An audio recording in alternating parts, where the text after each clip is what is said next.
À l'automne 2022, la sobriété était présentée par Emmanuel Macron et son gouvernement comme la solution pour faire face aux potentielles pénuries énergétiques liées à la guerre en Ukraine.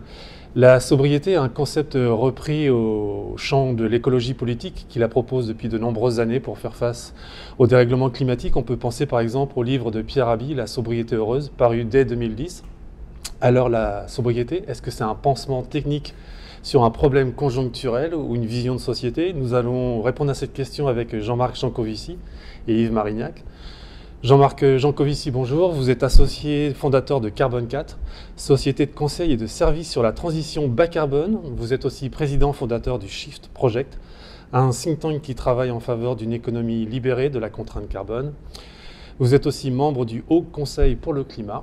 Et en 2022, avec le dessinateur Christophe Blain, vous êtes la personne qui a vendu le plus de livres en France, toutes catégories confondues. Bref, vous êtes un vulgarisateur, comme vous aimez le dire, XXL, sur la question de l'énergie et du climat. Yves Marignac, bonjour. Bonjour. Vous êtes un des porte-parole de l'association Négawatt. Vous êtes aussi expert du nucléaire, puisque vous êtes chef du pôle énergie nucléaire et fossile de l'Institut Négawatt. Négawatt, faut-il le rappeler, est une association à but non lucratif qui réunit des experts impliqués dans des activités professionnelles liées à l'énergie. Négawatt existe depuis 2001 et je vais rappeler la définition du mot négawatt, terme qui désigne de manière globale l'énergie non consommée ou économisée par des actions de sobriété ou d'efficacité énergétique. C'est bien ça ? C'est ça. Merci à vous deux d'avoir accepté cet échange, car pendant longtemps on pensait que vos chemins ne se croiseraient jamais, tels des parallèles. Donc merci d'avoir fait un pas l'un vers l'autre. Fidèle à la ligne éditoriale de Kaizen, bien sûr, nous allons aborder les points de divergence entre le Shift Project et Négawatt. Mais face au dérèglement climatique et à l'urgence auquel nous devons faire face, nous allons aussi chercher les points de convergence et préférer l'intelligence collective à la culture du clash. Chez Kaizen, nous préférons la complexité au manichéisme. Je remercie aussi Zenica, une entreprise de services numériques avec qui nous avons commis un hors-série numérique responsable qui nous accueille dans ses locaux et sans qui cet échange n'aurait pas eu lieu. Donc merci à son fondateur, Karl Azouri. Pour commencer, déjà pour se mettre d'accord, on va parler du constat, faire une photo à l'instant 2023, à l'instant où nous sommes. Avant d'exposer vos arguments sur la transition l'un et l'autre, est-ce que vous pouvez nous dire quel est votre regard sur l'état de la planète en termes de climat, de biodiversité? Quel regard portez-vous sur l'état de notre Terre? Jean-Marc, pour commencer peut-être. Le constat, il est raisonnablement partagé aujourd'hui, il n'est pas très difficile à faire. On appartient à une espèce dont le succès est en train de se retourner contre elle. C'est-à-dire que maintenant, avec 8 milliards de représentants sur une planète qui n'a pas changé de diamètre depuis que nous sommes apparus dessus, nous utilisons de manière minière ou linéaire un certain nombre de ressources. Et donc, après utilisation, ces ressources ne sont plus disponibles. Dans ces ressources, on peut mettre les hydrocarbures qui se détruisent par construction quand on s'en sert. On peut également mettre un certain nombre de ressources métalliques qui, là aussi, sont difficilement récupérables après usage. On peut mettre des ressources en sol. Initialement, on avait des écosystèmes sur les sols et on les a supprimés pour faire autre chose, essentiellement des cultures. Et puis, on peut le dire également, comme ressource, un ensemble d'espèces vivantes dont les effectifs sont en effondrement rapide. Encore pas plus tard qu'il y a quelques jours, il y avait un nouvel article sur l'effondrement de la population d'insectes, dont la masse combinée sur Terre resterait pour le moment encore égale à celle des hommes et de leurs animaux domestiques, 1 milliard de tonnes. Et puis on peut également mettre dans les ressources le fait d'avoir eu un climat stable. Le climat terrestre a toujours varié au cours des ères géologiques. On a appris à l'école qu'il y a eu des ères glaciaires, qu'il y a eu des dinosaures à un moment où il faisait beaucoup plus chaud, etc. Mais ça faisait à peu près 10 000 ans, c'est-à-dire comme par hasard, la durée qui nous sépare de la sédentarisation de notre espèce et des débuts de l'agriculture, pendant lesquels le climat terrestre a été remarquablement stable. Il a varié, sa moyenne n'a pas varié de plus d'une fraction de degré sur les 10 000 dernières années.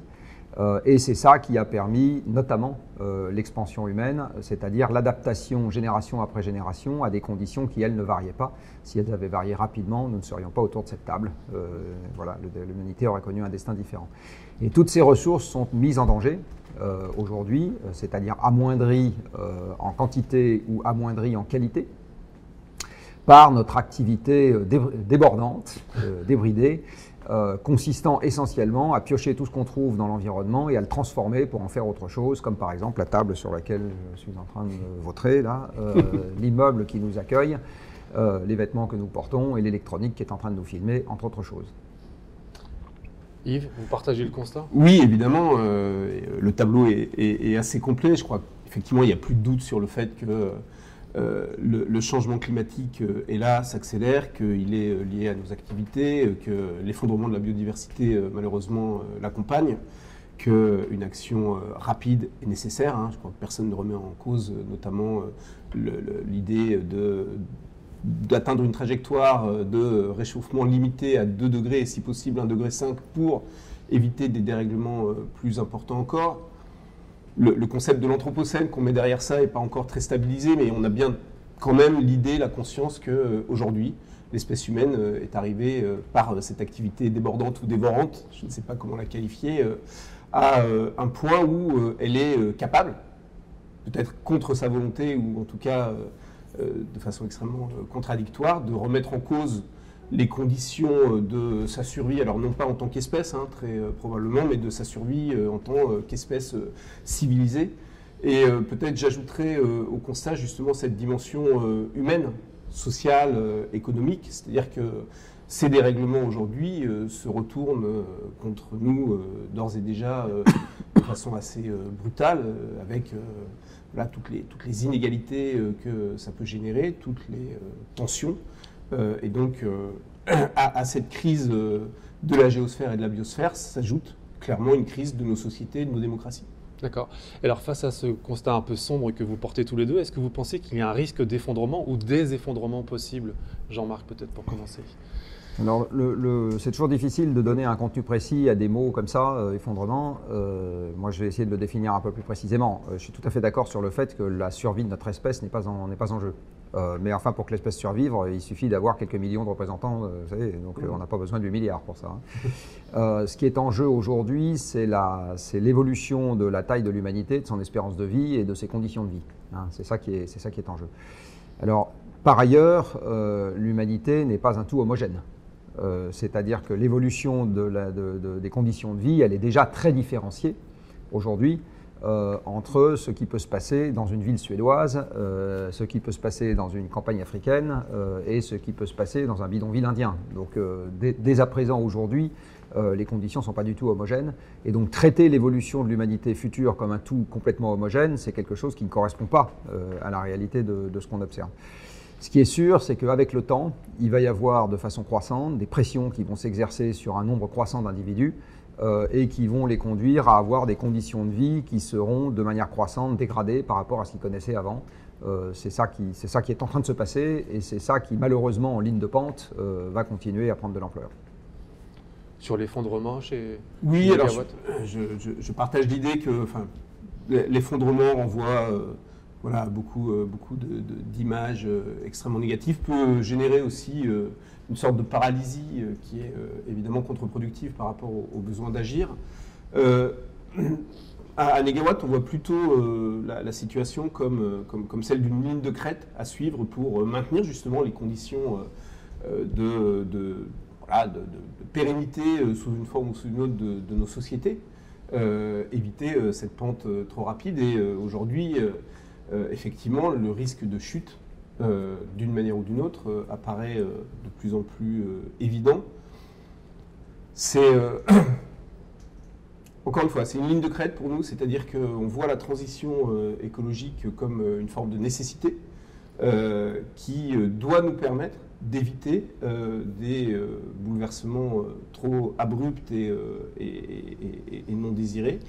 Mais clairement, la crise que nous avons connue, que nous connaissons encore, avec toutes les répercussions de la situation en Ukraine, les effets qui commencent à être manifestes et violents du dérèglement climatique et voilà, toutes les tensions qu'on peut observer, tout ça participe de facteurs totalement structurels.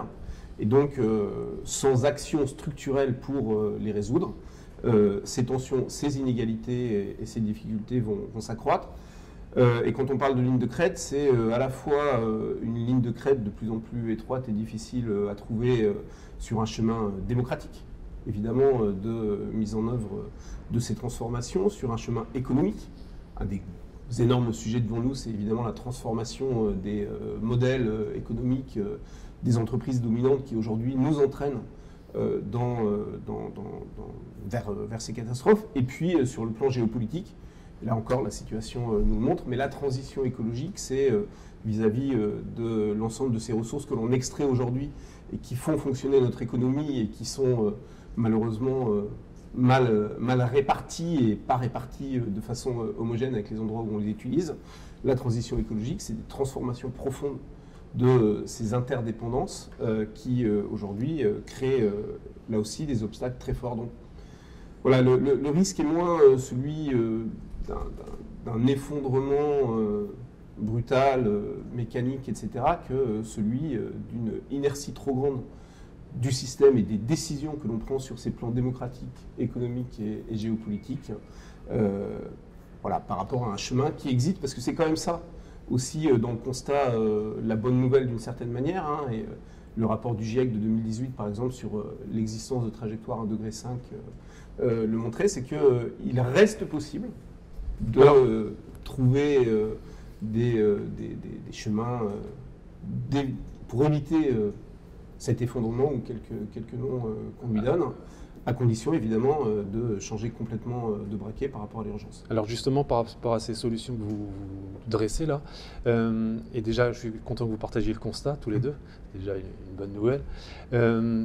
Le concept de sobriété proposé par le gouvernement Yves Marignac, il vous paraît suffisant, pérenne, ou il n'est pas assez structurel selon vous?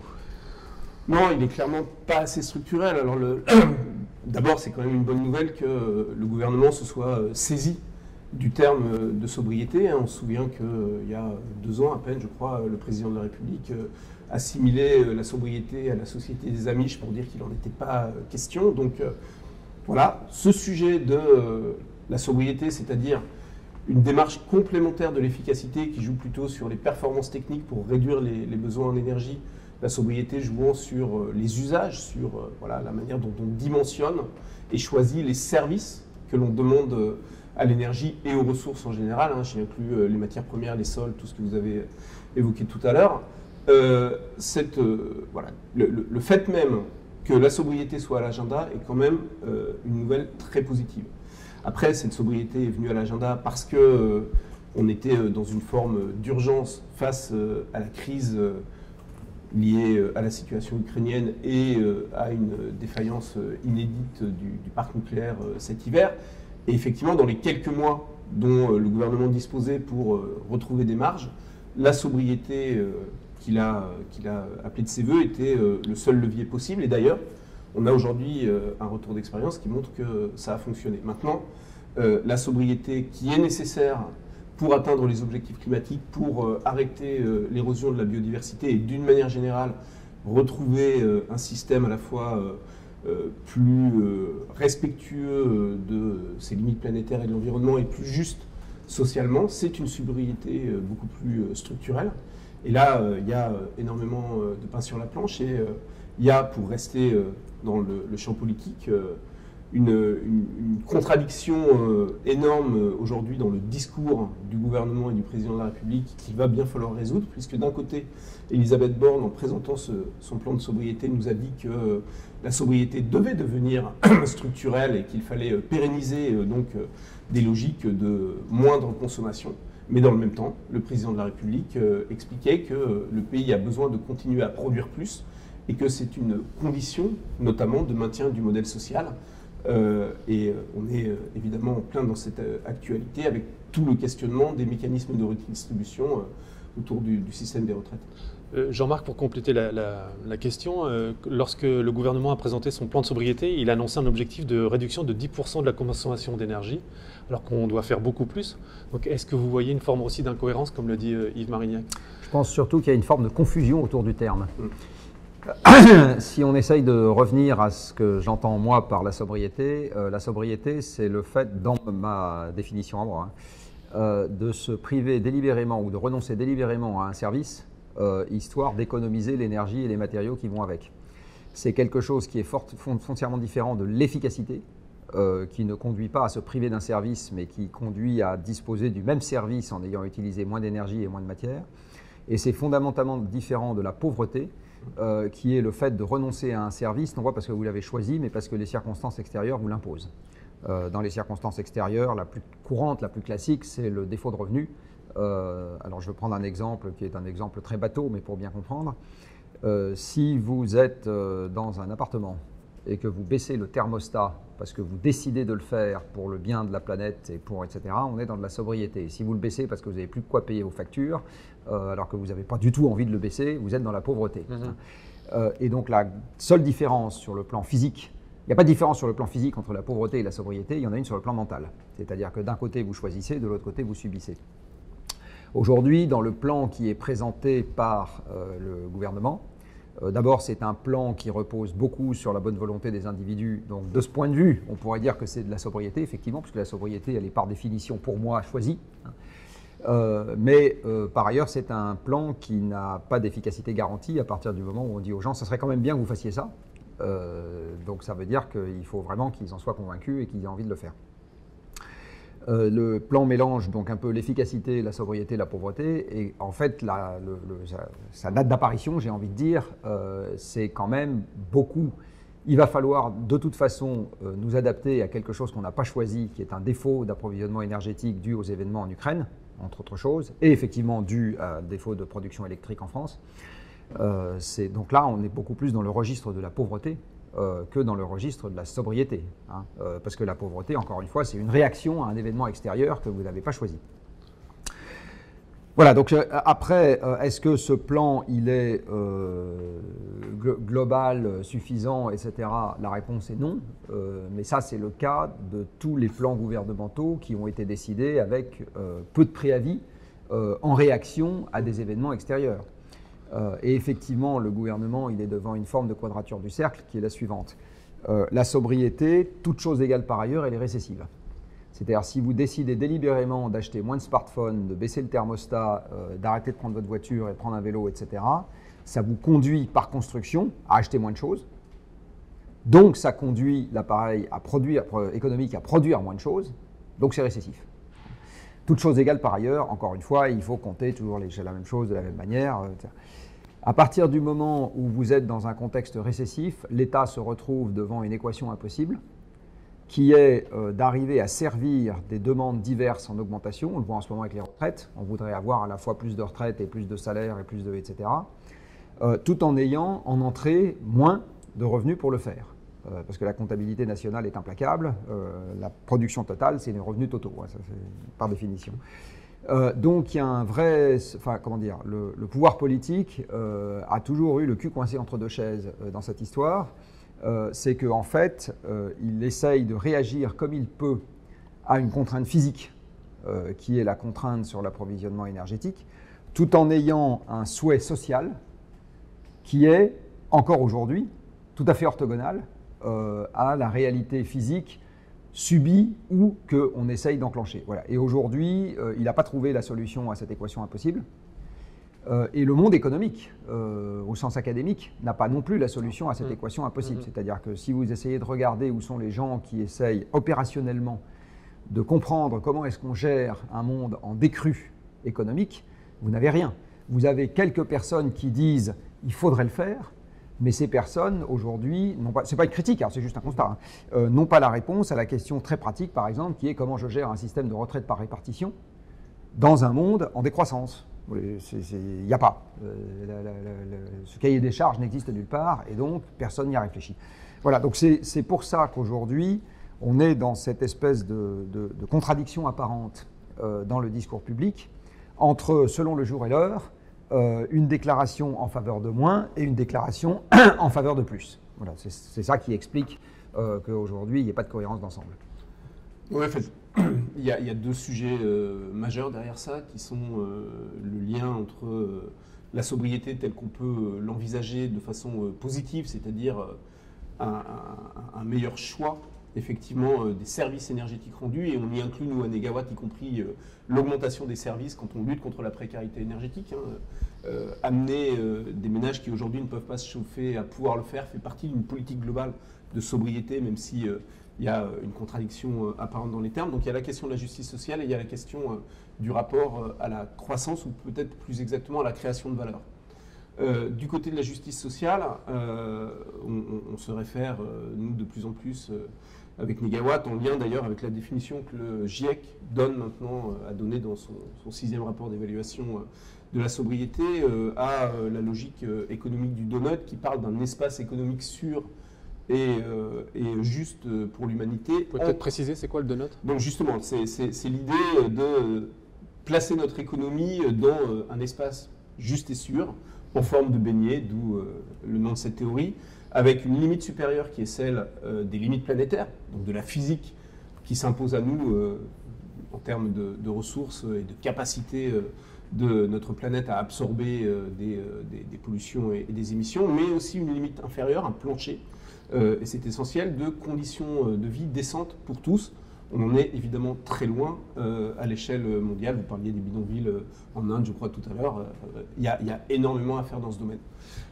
Et la sobriété, dans cette vision-là, c'est à la fois un principe de modération collective pour effectivement rester dans les limites, mais aussi un principe de redistribution. Et donc, il y a un lien très fort à établir entre la sobriété et l'équité dans un pays comme le nôtre, ou la solidarité au niveau international. Et c'est une des dimensions qui manquait cruellement dans le plan du gouvernement, qui a refusé en fait d'introduire toute logique de différenciation dans les signaux, dans les mesures proposées. On appelle effectivement au bon vouloir de chacun, alors qu'il y a une très forte demande de la population pour dire qu'il faudrait quand même cibler des efforts du côté des modes de consommation qui sont de manière évidente les moins vertueux. Ça, c'était par exemple focalisé sur la question des jets privés. Donc il y a un lien à faire politiquement entre cette question de la sobriété et de la justice sociale qui n'est pas fait aujourd'hui. Et puis le deuxième sujet, parce que c'est évidemment de ça que va dépendre la capacité redistributive, c'est qu'est-ce qui effectivement crée de la valeur. Aujourd'hui, nos indicateurs économiques considèrent par exemple qu'un geste qui est l'antithèse de la sobriété, qui est de laisser la lumière allumée dans les toilettes quand on en sort, est valorisé en termes économiques. Ça participe de la croissance du PIB. Donc il y a vraiment un travail à faire sur ce qui crée effectivement de la valeur, sur la manière dont l'économie ne paye pas la destruction de ressources et la dégradation dans l'environnement, et voilà, changer les indicateurs, changer les modèles d'affaires. Tant qu'on sera enfermé dans ce paradigme d'une croissance au sens d'une création de valeur adossée à un modèle productiviste, je pense qu'on sera effectivement confronté à cette quadrature du cercle impossible dans laquelle le gouvernement est enfermé aujourd'hui. Là, on va revenir un peu plus tard à cette question du changement de paradigme, mais je voudrais qu'on reste sur les solutions. Selon différentes études, pour rester sous une augmentation de 1,5 degré, nous devons laisser entre 60 et 80% des énergies fossiles dans le sol. Peut-on imaginer une société sans dérivés de pétrole ou sans pétrole du tout ? Jean-Marc, on peut tout à fait l'imaginer, puisque ça a été le cas c'est la société dans laquelle notre espèce a vécu jusqu'à il y a 2 siècles. Oui. Donc imaginer une société, voire des sociétés dans lesquelles on se passe d'hydrocarbures, bien sûr que c'est possible. La question, c'est avec quelle contrepartie ? Aujourd'hui, quand on regarde les scénarios qui sont produits pour imaginer un monde à 1,5 degré, c'est tous des scénarios de croissance économique. C'est-à-dire que quand vous regardez les scénarios à 1,5 degré qui sont rassemblés par le GIEC, alors je rappelle que le GIEC ne fait pas de recherche. Le GIEC se contente de compiler et de synthétiser ce qui paraît dans la littérature à comité de lecture sur une discipline donnée. Par qui sont faits les scénarios macroscopiques ? Essentiellement par des gens qui travaillent dans le monde économique. Les gens qui travaillent dans le monde économique, ils utilisent tous un PIB qui est exogène. C'est-à-dire que les modèles économiques qu'on utilise aujourd'hui dans le monde ne vous donnent pas le PIB comme une variable de sortie, c'est une variable d'entrée. Alors quand ce n'est pas le PIB directement qui est une variable d'entrée, c'est la productivité du travail, mais ça revient au même. Donc tous les scénarios, vous irez regarder, les familles de scénarios qu'il y a dans le GIEC, y compris les scénarios 1,5 degré, sont des scénarios dans lesquels la croissance économique continue jusqu'à l'échéance du scénario. C'est-à-dire que les économistes qui ont fait ce travail, ils postulent que dans un monde avec de moins en moins de machines au travail, puisque c'est ça, de moins en moins d'énergie, on va quand même avoir de plus en plus de production. Alors, moi je dis très bien, je ne comprends pas, j'aimerais qu'on m'explique, il y a un truc qui m'échappe. Alors ça peut avoir l'air anecdotique ce que je suis en train de dire, mais c'est absolument central dans le raisonnement. Parce qu'à partir du moment où vous supposez qu'il y a une croissance économique qui est toujours là, c'est assez facile de régler les problèmes de répartition, d'inéquité, de justice sociale, etc. Puisque la taille du gâteau est supposée augmenter et donc répartir du râpe de sucette, même moi j'y arrive. En fait, c'est un exercice qui est quand même beaucoup plus difficile que de répartir de la pénurie. Si on regarde ce qui fait des émissions de gaz à effet de serre, on peut décider que comptabiliser le bonjour qu'on dit à son voisin ou le ménage que l'on fait chez le voisin, etc., ça permettrait d'avoir un PIB. Mais en fait, ce qui fait des émissions de gaz à effet de serre, c'est des trucs qui sont matériels. Oui. D'accord ? C'est fabriquer de l'acier, c'est fabriquer du ciment, c'est fabriquer du plastique, c'est déplacer des objets. C'est ça qui émet des... Voilà. Si on veut que les émissions baissent fortement, aux améliorations techniques près, ça veut dire que tous les processus physiques qui sont émetteurs de gaz à effet de serre baissent. Et quand on regarde la vitesse à laquelle on devrait introduire des améliorations strictement techniques sur la fabrication de l'acier, sur la production de l'électricité décarbonée, sur les transports, etc., pour avoir des émissions qui baissent à la bonne vitesse, tout en conservant la production physique qu'on a aujourd'hui, je ne connais personne qui arrive à proposer quelque chose de probant. Je n'ai jamais vu. Parce qu'effectivement, on peut faire des améliorations techniques, mais la question c'est à quelle échelle, à quelle vitesse, etc. Sans compter qu'il y a des sujets de bouclage. Par exemple, aujourd'hui, pour faire n'importe quel objet, vous bénéficiez de la productivité industrielle amenée par les combustibles fossiles et la facilité avec laquelle on continuerait à faire ces objets, qu'il s'agisse d'une batterie, d'une éolienne, d'une centrale nucléaire ou d'un porte-conteneur, peu importe, hein, dans un monde dans lequel il n'y a plus les combustibles fossiles, est une question qui aujourd'hui n'est pas résolue non plus par les économistes. C'est-à-dire que personne ne sait répondre à cette question, absolument personne, tout simplement. Donc on peut très bien imaginer un monde dans lequel on s'est débarrassé des combustibles fossiles. Mon analyse, c'est que ça se situe n'importe où entre la civilisation qu'on connaît aujourd'hui et ce qu'on avait à la fin de la Renaissance. Voilà. N'importe où entre les deux. Donc je ne dis pas que c'est la fin de la... C'est quelque part entre les deux. Et aujourd'hui, les outils, encore une fois, de simulation globale qui sont utilisés, même au Shift Project, hein, ne permettent pas de répondre à la question de savoir où exactement on serait entre les deux, parce qu'ils ne traitent pas de la question de la baisse de la productivité du travail dans un monde dans lequel on a de moins en moins de combustibles fossiles. Ils ne traitent pas de cette question-là. Avant qu'on ait les combustibles fossiles, la marine marchande, c'était des bateaux à voile. Alors c'était bien pour transporter de la soie, des pierres précieuses et du thé, mais ce n'est pas avec ça qu'on transportait du minerai de fer et du pétrole partout à la surface de la planète. Avant le pétrole, on n'avait pas de camions. Donc on avait des charrettes à bœufs et quelques trains. C'était très bien pour transporter un peu de blé, un peu de bois, un peu de charbon à droite et à gauche, mais ça ne permettait pas de transporter partout à la surface de la planète les fringues et les choux-fleurs pour le prix qu'on les paye dans les villes, etc. Donc, en France, par exemple, un camion sur 3 transporte un truc qui se mange. Oui. Hein, bon. Donc avant les combustibles fossiles, en fait, on avait un monde qui était extrêmement différent du monde dans lequel nous vivons aujourd'hui. Et quand on regarde la dépendance aux combustibles fossiles, y compris dans des objets qui nous seraient nécessaires pour en consommer moins, on se rend compte qu'on a un système totalement imbriqué, totalement asservi.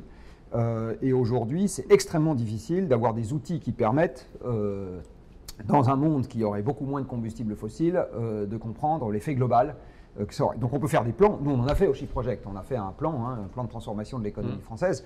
Même ce plan-là reste incomplet. Parce que l'effet que je viens d'évoquer, on n'est pas capable de le traiter aujourd'hui de manière satisfaisante. Donc on a des idées, du reste convergentes avec Négawatt sur un certain nombre de points, des directions dans lesquelles partir, mais définir le point d'arrivée aujourd'hui, je soutiens que personne n'en est capable. Yves, oui, je vais peut-être compléter la question. Est-ce que la croissance verte, ça reste un mythe, un leurre ? C'est un mauvais terme qui ne permet pas de poser correctement les enjeux. Et je partage assez fortement la manière dont Jean-Marc Jancovici vient de le faire. On est effectivement confronté à la nécessité de sortir d'une économie qui, encore une fois, crée de la valeur par toujours plus de production matérielle.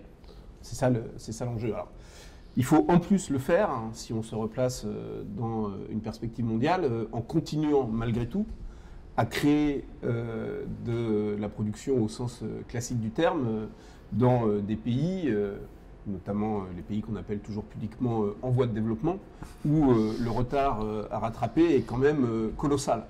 Donc, raison de plus pour effectivement interroger d'autant plus la manière dont, au nord, dans des pays comme le nôtre, on consomme aujourd'hui. Et c'est là que la sobriété est essentielle. Il faut revenir à la notion de service et regarder comment on peut trouver, en plus évidemment de l'amélioration technique, des ressorts d'amélioration. Sur la mobilité par exemple, il y a d'abord le fait d'aller vers de la mobilité électrique qui, un, est plus efficace et deux, est plus facilement décarbonable. Je pense que c'est un constat qu'on partage. Mais si on le fait à isosystème du point de vue de l'organisation de notre mobilité, du choix de nos véhicules, on va continuer à rouler l'essentiel du temps à 30 km/h en ville, seul dans une berline totalement surdimensionnée, avec tous les effets de consommation de matière, d'usage des sols, etc., que ça peut emporter. Donc il faut en fait combiner ça avec le fait d'aller vers ce que les experts appellent la mobilité servicielle, c'est-à-dire le fait de pouvoir utiliser autant que possible des véhicules différents en fonction des usages, pour en ville ne plus utiliser que des petits véhicules à la bonne dimension. Et puis il faut augmenter leur taux de remplissage.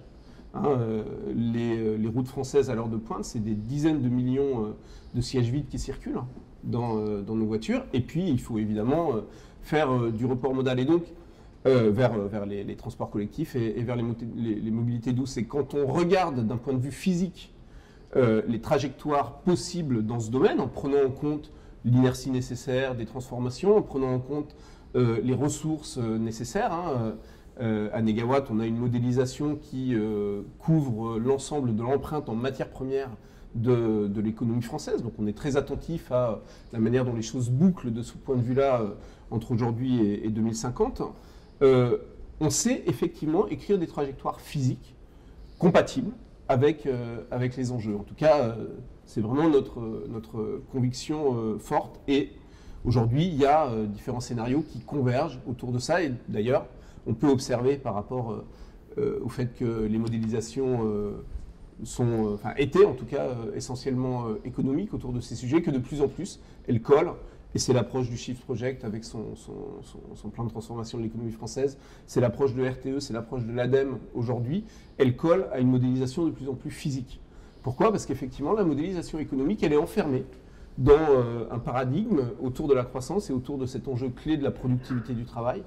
Nous, on a fait évaluer le scénario Négawatt par des modèles de ce type. Hein. Il donne des résultats positifs.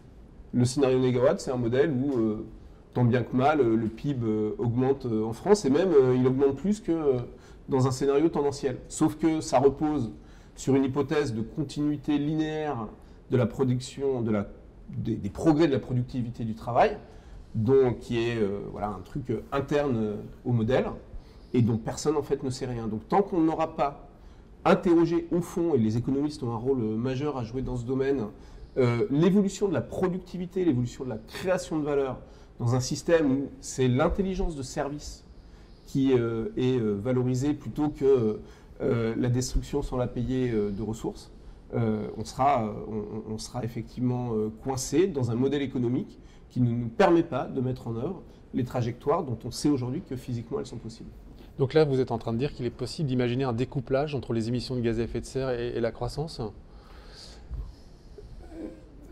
En fait, la croissance telle qu'elle est mesurée aujourd'hui, probablement pas.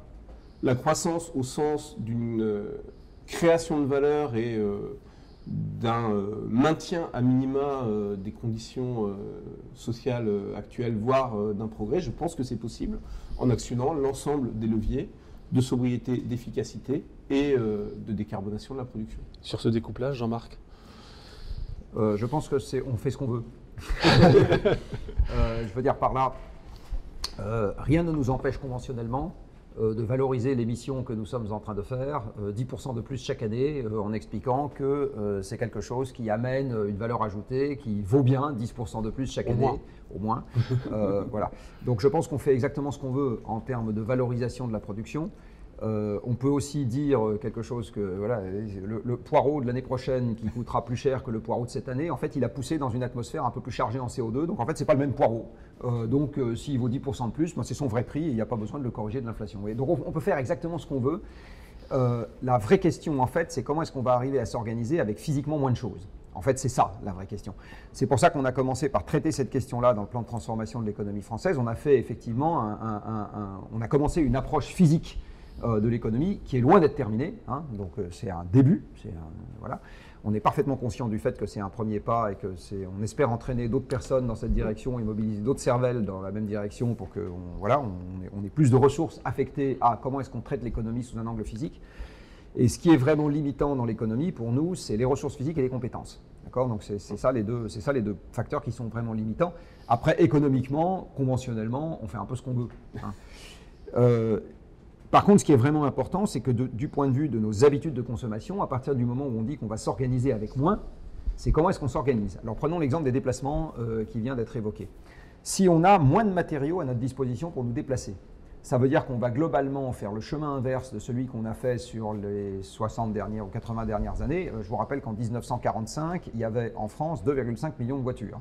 On est aujourd'hui pas loin de 40 millions. Hein. Donc, ces 40 millions de voitures, c'est autant de tonnes d'acier, autant de tonnes de pétrole, etc. Alors, on a moins d'acier, moins de pétrole. Qu'est-ce qu'on fait ? On va avoir globalement moins de voitures et moins de kilométrage en voiture. C'est ça le vrai sujet. Parce qu'à partir du moment où on a moins de voitures et moins de kilométrage en voiture, que devient la valeur économique des habitats en banlieue ? Que devient l'univers de choix pour travailler de la personne qui habite aujourd'hui à 30 bornes de son travail et qui ne peut pas covoiturer avec quelqu'un d'autre parce qu'il n'y a personne d'autre qui habite au même endroit et qui va à la même heure au même endroit pour bosser. Non mais c'est ça les vraies questions. Bien sûr, hein. Savoir si la bagnole elle vaut la moitié du prix ou 2 fois le prix, c'est pas le sujet. Le sujet c'est que si vous en avez moins, comment est-ce qu'on s'organise ?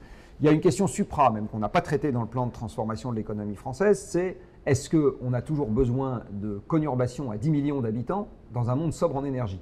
Ma réponse, c'est non. Ma réponse, c'est que ce genre de truc, ça ne flottera pas dans un monde sobre en énergie, parce qu'aujourd'hui, quand vous regardez quel est l'interland de la région parisienne, c'est le monde entier. Vous portez, et je porte, des ressources en matière de vêtements qui viennent de l'autre côté du monde. Le coton que vous portez, là, il n'a pas poussé en Île-de-France, et les fibres synthétiques qui font ma fourrure polaire n'ont pas été extraites en Île-de-France. Je vais manger à midi, j'ai attention de manger à midi, c'est très mal, des produits qui sont faits avec du gaz qui vient de l'autre côté de la planète, qui ont été fertilisés avec de la potasse et des phosphates qui viennent du Maroc et de je ne sais pas où, qui ont été cultivés avec un tracteur qui est fait en acier qui vient de l'autre côté de la planète aussi. Enfin, donc je vais manger de la mondialisation, je suis vêtu de mondialisation, j'habite dans la mondialisation, je me déplace grâce à la mondialisation parce que c'est pareil, le métro parisien ou la marche à pied dans Paris. La marche à pied dans Paris, c'est sur du bitume, à nouveau du pétrole qui vient de je ne sais pas où. Donc en fait, on ne se rend pas compte. Mais une ville comme Paris et n'importe quelle grande ville de France, aujourd'hui, elle est plongée dans la mondialisation et sans cette espèce d'interland qui va jusque de l'autre côté de la planète, elle ne vit pas. L'électronique qui est en train de nous filmer en ce moment, c'est pareil, c'est un enfant de la mondialisation. Si on devait faire cette électronique avec juste, il y a 40 métaux différents là dans la caméra qui est en train de filmer, si on devait faire cette caméra juste avec des ressources françaises et de l'énergie française, on ne la ferait pas, votre métier n'existerait pas. Et du reste, le mien non plus, parce que consultant, c'est un supplétif de l'informatique. Donc, il faut bien voir qu'aujourd'hui, on vit dans un monde qui est totalement plongé dans la mondialisation et par-delà même, et c'est très très difficile, je dis bien c'est très très difficile, donc c'est pas une critique contre Negawatt et c'est pas une critique contre les équipes du Shift Project, de faire une modélisation couplée globale qui tienne compte de la démondialisation à laquelle on va avoir droit dans un monde qui va devenir de plus en plus sobre en énergie. Économiquement, personne n'est foutu de faire ça, et même physiquement, c'est quelque chose qui est très compliqué à faire. Donc il y a des poches dans lesquelles on sait qu'on peut raisonner, je ne vais pas dire toutes choses égales par ailleurs, mais on voit à peu près. Donc à structure urbaine comparable, on sait effectivement que tous les gens qui se déplacent chaque jour de moins de 10 ou 15 km seuls en bagnole, ils peuvent se déplacer en vélo électrique, mais ça suppose que les emplois qu'ils font restent disponibles dans un monde qui est plus sobre en énergie, mais ça suppose, etc., ce qui n'est pas du tout assuré. Donc on voit bien aujourd'hui que pour faire le grand tout en termes de modélisation. C'est vraiment très très compliqué. On pourrait au moins y penser qualitativement, et rien que ça, aujourd'hui, on est très en dessous des modes de raisonnement qui continuent à être utilisés. Et alors justement, là, pour rester dans le très concret, je vais vous donner la parole, Yves. Vous avez parlé essentiellement du transport, mais pour décarboner l'économie, ou en tout cas la société, sur quel poste on pourrait agir aujourd'hui vers la sobriété? Le logement, l'agriculture, l'alimentation? En fait, il faut agir sur tous les postes, c'est bien ça la difficulté, mais j'ajouterais à ce qui vient d'être dit la question de l'adaptation de nos infrastructures au dérèglement en cours, qui vaut notamment pour les énormes agglomérations comme Paris et sa conurbation, puisque ces dérèglements-là viennent vite et que d'évidence, nos infrastructures ne sont pas adaptées, et je pense à la fois à la question climatique et à la question de l'effondrement de la biodiversité, dont on est aujourd'hui très loin, je pense, de projeter tous les effets systémiques en cascade. Par rapport à ça, il y a, en tout cas, même si je partage complètement le constat sur le fait que imaginer ces trajectoires de façon bouclée aujourd'hui à l'échelle française, déjà c'est compliqué, européenne, mondiale, puisqu'il faut le poser à l'échelle mondiale, est extrêmement difficile. Et il y a un champ, vous disiez, il faut que les économistes s'y collent. Oui, il faut que l'ensemble des experts qui font de la prospective, qui réfléchissent à ces questions et qui font des modèles, intègrent pleinement ça. En fait, on continue à fonctionner avec des modèles qui ont été construits dans les 30 Glorieuses en France, etc., avec des images de systèmes qui continuent sur sa lancée sans que rien ne le fasse dériver. Par rapport à tout ça, donc, même si on est très loin d'avoir une vision complète, bouclée de l'ensemble, il y a quand même des actions qui sont sans regret. Le transfert modal par le développement d'infrastructures permettant plus de mobilité douce ou de transport collectif, le fait d'organiser l'offre automobile pour aller vers des véhicules plus petits plutôt que d'aller vers des segments SUV de plus en plus luxueux, etc. Ça, c'est des actions sans regret. Il faut, pour leur donner de la cohérence, pouvoir les inscrire dans des plans à long terme. C'est toute la nécessité de scénarios comme ceux qu'on essaye de produire pour informer le débat public. Mais la sobriété dans les différents secteurs, elle est sans regret. Donc dans le domaine de la mobilité, on en a parlé. Dans le domaine du logement, il y a un enjeu central à maîtriser les surfaces globales par habitant. Alors c'est pas simple. C'est faire évoluer l'offre de logement. Dans le scénario Négawatt, par exemple, on fait progressivement diminuer la part de maisons individuelles neuves pour stabiliser à l'horizon 2050 la part entre logement collectif et maisons individuelles dans le neuf. On joue sur la taille des nouveaux logements ou sur ce qu'on appelle le taux de décohabitation, c'est-à-dire le nombre moyen de personnes par logement pour stabiliser, voire réduire un peu les mètres carrés chauffés par personne à l'horizon 2050. Là non plus, c'est pas simple. Quand je dis stabiliser le taux de décohabitation, ça veut dire évidemment non pas intervenir sur la manière dont les familles vivent, mais ça veut dire imaginer des politiques d'encouragement à la colocation d'étudiants, à la location d'une chambre par un jeune travailleur dans un pavillon qui n'est plus occupé que par une personne âgée seule, etc. Donc il y a énormément de choses à faire dans ce domaine qui sont complexes. Il y a tout le champ de l'alimentation.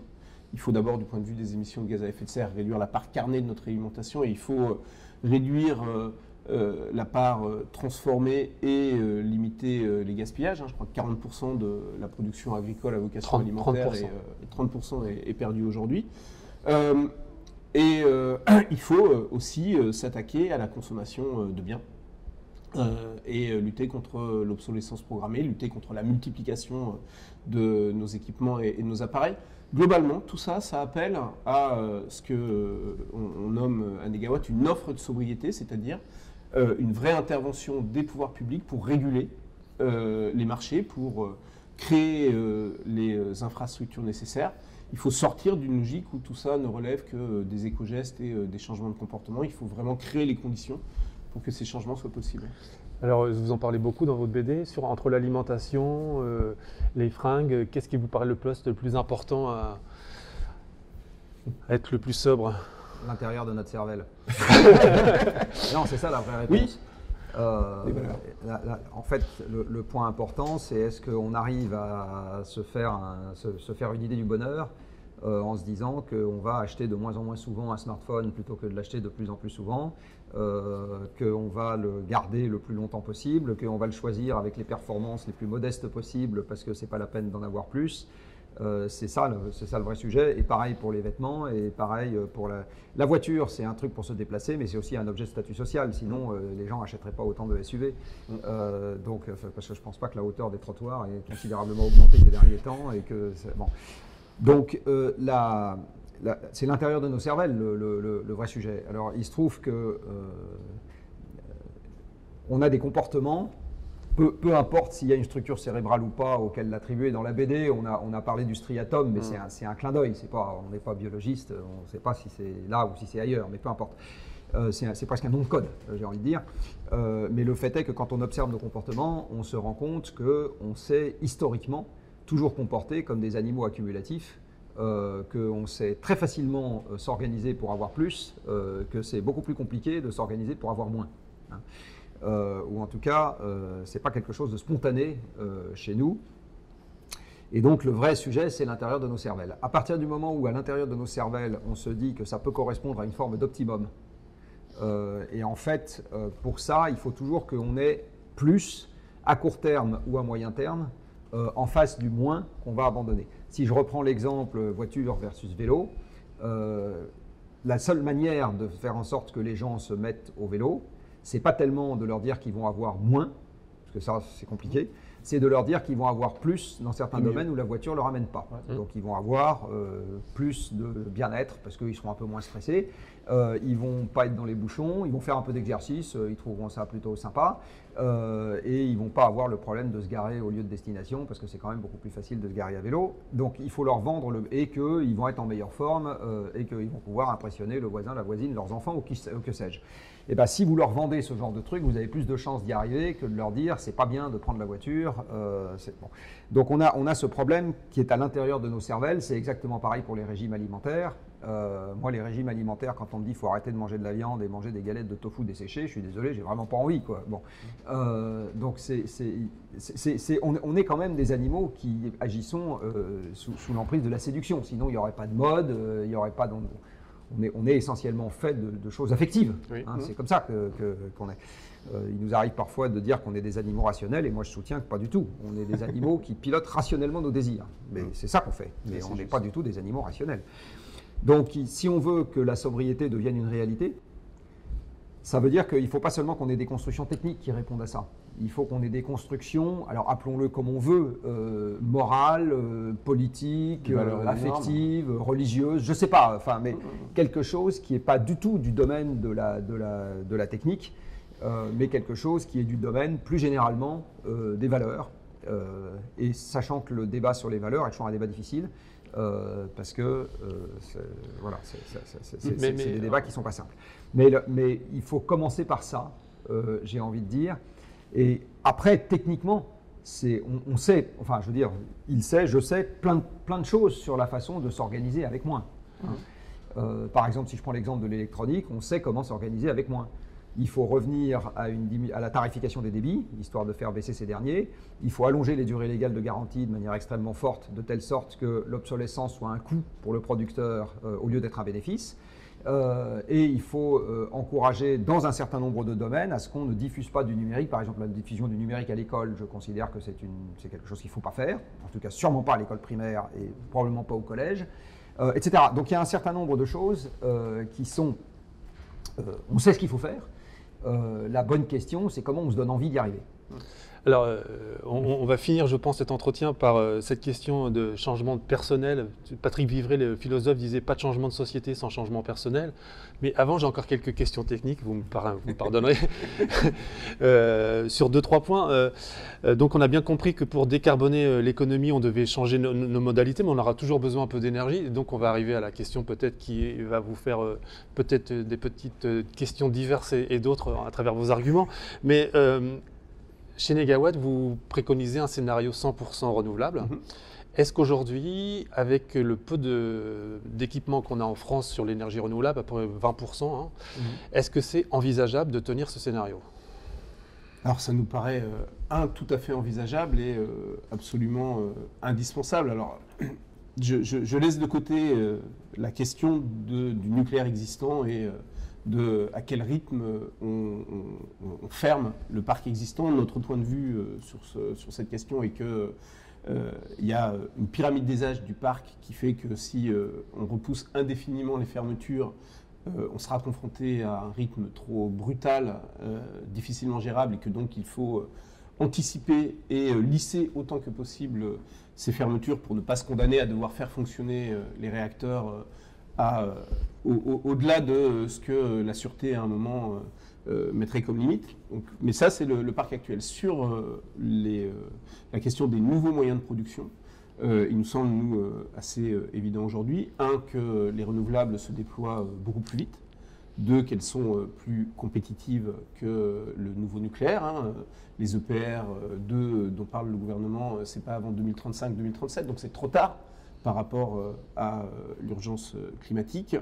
Il nous semble aussi que le chemin technique vers 100% renouvelable dans l'électricité est aujourd'hui bien balisé à travers l'ensemble des innovations et des potentiels qui s'ouvrent, que ce soit du côté de la flexibilité de la demande, que ce soit du côté des différentes solutions de stockage à différentes échelles d'énergie et de temps, et que ce soit du côté plus technique de la tenue en tension et en fréquence du réseau. Donc ce chemin, pour nous, c'est aujourd'hui une évidence. Quand on le projette au niveau mondial, c'est non seulement une évidence, mais c'est une nécessité.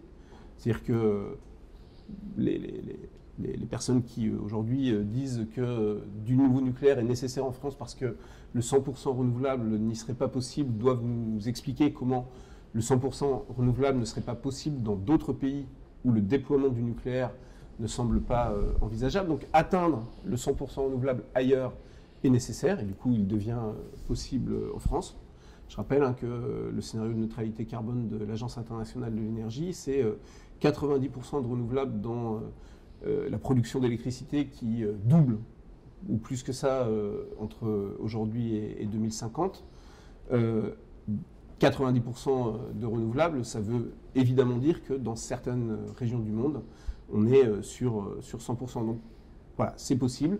Ça nous paraît évidemment désirable compte tenu des risques associés au nucléaire. Et puis, dernier point, il y a évidemment tout l'argument de la densité énergétique relative du nucléaire et des renouvelables. Et sur ce plan-là, c'est l'intérêt d'avoir un scénario bouclé en termes d'empreinte matière première.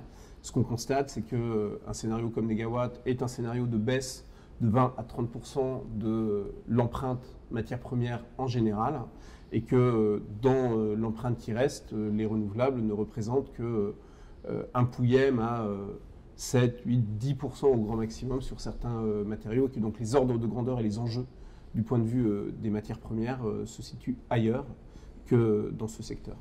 Alors Jean-Marc, vous dites dans votre BD que ça prend beaucoup de place, qu'on aura besoin de beaucoup d'éoliennes, qu'on aura besoin de matériaux, comme vous l'avez dit tout à l'heure, et finalement vous croyez assez peu au projet de Négawatt ou celui de RTE qui est 100% renouvelable. Est-ce que vous pouvez nous préciser qu'est-ce qui vous freine dans cette vision du tout renouvelable? Alors, je vais commencer par un point qui a été évoqué par Yves Marignac, qui est la question du risque. Il y a une raison généralement invoquée dans les scénarios qui se passent du nucléaire, qui est la question du risque qui arrive en premier. Il faut s'en passer parce que c'est une énergie trop risquée. Personnellement, je ne souscris pas à cette analyse.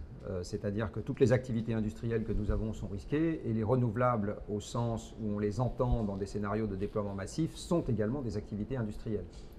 S'il est question de fabriquer des dizaines, des centaines de milliers d'éoliennes et de panneaux solaires, ça reste une activité industrielle. Ça va avec des activités minières, qui sont des activités risquées. Ça va avec des activités de transport, qui sont aussi parfois des activités risquées. Donc il y a aussi des risques. Personnellement, quand il y a une analyse de risque, la première personne vers laquelle je me tourne pour savoir si quelque chose est risqué ou pas, c'est les gens qui ont qui ont regardé les choses de près et qui sont dans des disciplines qui sont à même de donner un avis. Alors sur les risques en ce qui concerne le nucléaire, il y a deux catégories de gens qui donnent des avis. Il y a les médecins pour les risques liés à l'exploitation en conditions normales ou aux accidents. Et puis il y a les biologistes, exactement pour les mêmes choses. Et quand on regarde ce que ces gens-là publient, ils ne disent pas que le nucléaire est une horreur absolue. Voilà. Ils disent que c'est quelque chose qui présente globalement beaucoup moins de risques que toutes les autres formes de production d'énergie, y compris certaines formes d'énergie renouvelable, puisque dans les renouvelables, il y a les barrages, par exemple, et les accidents de barrages ont tué considérablement plus de monde sur la planète que les accidents de centrales nucléaires. Ça a également déplacé plus de monde. La construction du barrage des Trois Gorges a déplacé 1 million de personnes, Tchernobyl, c'est 250 000. Donc je ne dis pas que c'est une anecdote de déplacer 250 000 personnes, je dis juste que l'idée même qu'il pourrait y avoir des activités sans risque à opposer à des activités risquées, quand vous regardez les chiffres, vous vous rendez compte que la situation est un peu plus compliquée que ça. Alors, par ailleurs, dans les énergies renouvelables, on a des énergies renouvelables historiques, qui sont notamment le bois et l'hydroélectricité. Alors, l'hydroélectricité, avant l'hydroélectricité, il y avait les moulins à eau, hein, donc la force motrice de l'eau est quelque chose qu'on utilise depuis très longtemps sur Terre. La force motrice du vent est également quelque chose qu'on utilise depuis très longtemps, puisque les premiers bateaux hors galériens ont été propulsés de cette manière, et il y avait des moulins à vent partout en Europe il y a quelques siècles. Les deux renouvelables qui sont aujourd'hui faciles à utiliser dans le monde, c'est la biomasse et l'hydroélectricité. Et du reste, quand vous regardez, mais pour ça, il faut avoir des grandes quantités de forêts ou des grandes quantités de montagnes par habitant. Alors quand c'est le cas, vous avez des pays qui peuvent avoir un approvisionnement renouvelable extrêmement important, typiquement la Norvège. La Norvège, c'est 5 millions d'individus sur un pays qui est grand comme la moitié de la France, ça ne pose pas, et plein de montagnes, ça ne pose pas de problème. Et ils consomment 2,5 fois l'électricité par personne qu'on consomme nous, et c'est 100% renouvelable. Donc ça ne pose pas de problème à cause des... Voilà. La Suède est un pays où vous n'avez pas de chauffage au fioul, pas de chauffage au gaz, ou quasiment pas. C'est un pays dans lequel une partie de l'électricité est faite, de l'industrie tourne avec de la biomasse. Mais à nouveau, c'est un pays avec 10 millions d'habitants sur 350 000 km², la France en fait 550, couvert à 70% de forêt et avec plein de montagnes. Donc c'est un pays qui peut avoir un approvisionnement renouvelable extrêmement conséquent. À partir du moment où vous vous dirigez vers des pays qui sont densément peuplés et plats, c'est ça les deux caractéristiques, ça devient considérablement plus difficile d'avoir un approvisionnement renouvelable conséquent. Et là-dedans, j'inclus l'Allemagne, par exemple, qui, malgré des efforts extrêmement importants ces 20 dernières années, n'arrive pas à la cheville de la Suède en ce qui concerne l'approvisionnement d'origine renouvelable, tout simplement parce qu'elle est très handicapée par sa densité démographique et sa géographie. Et si je vous parle de la Belgique, ils y arrivent, ou des Pays-Bas, ils y arriveront encore moins, exactement pour ces raisons-là. C'est bien pour ça, du reste, que tous ces pays commencent à parler d'importation. Donc il y a une espèce de baguette magique qui se fait jour, qui est les renouvelables ailleurs.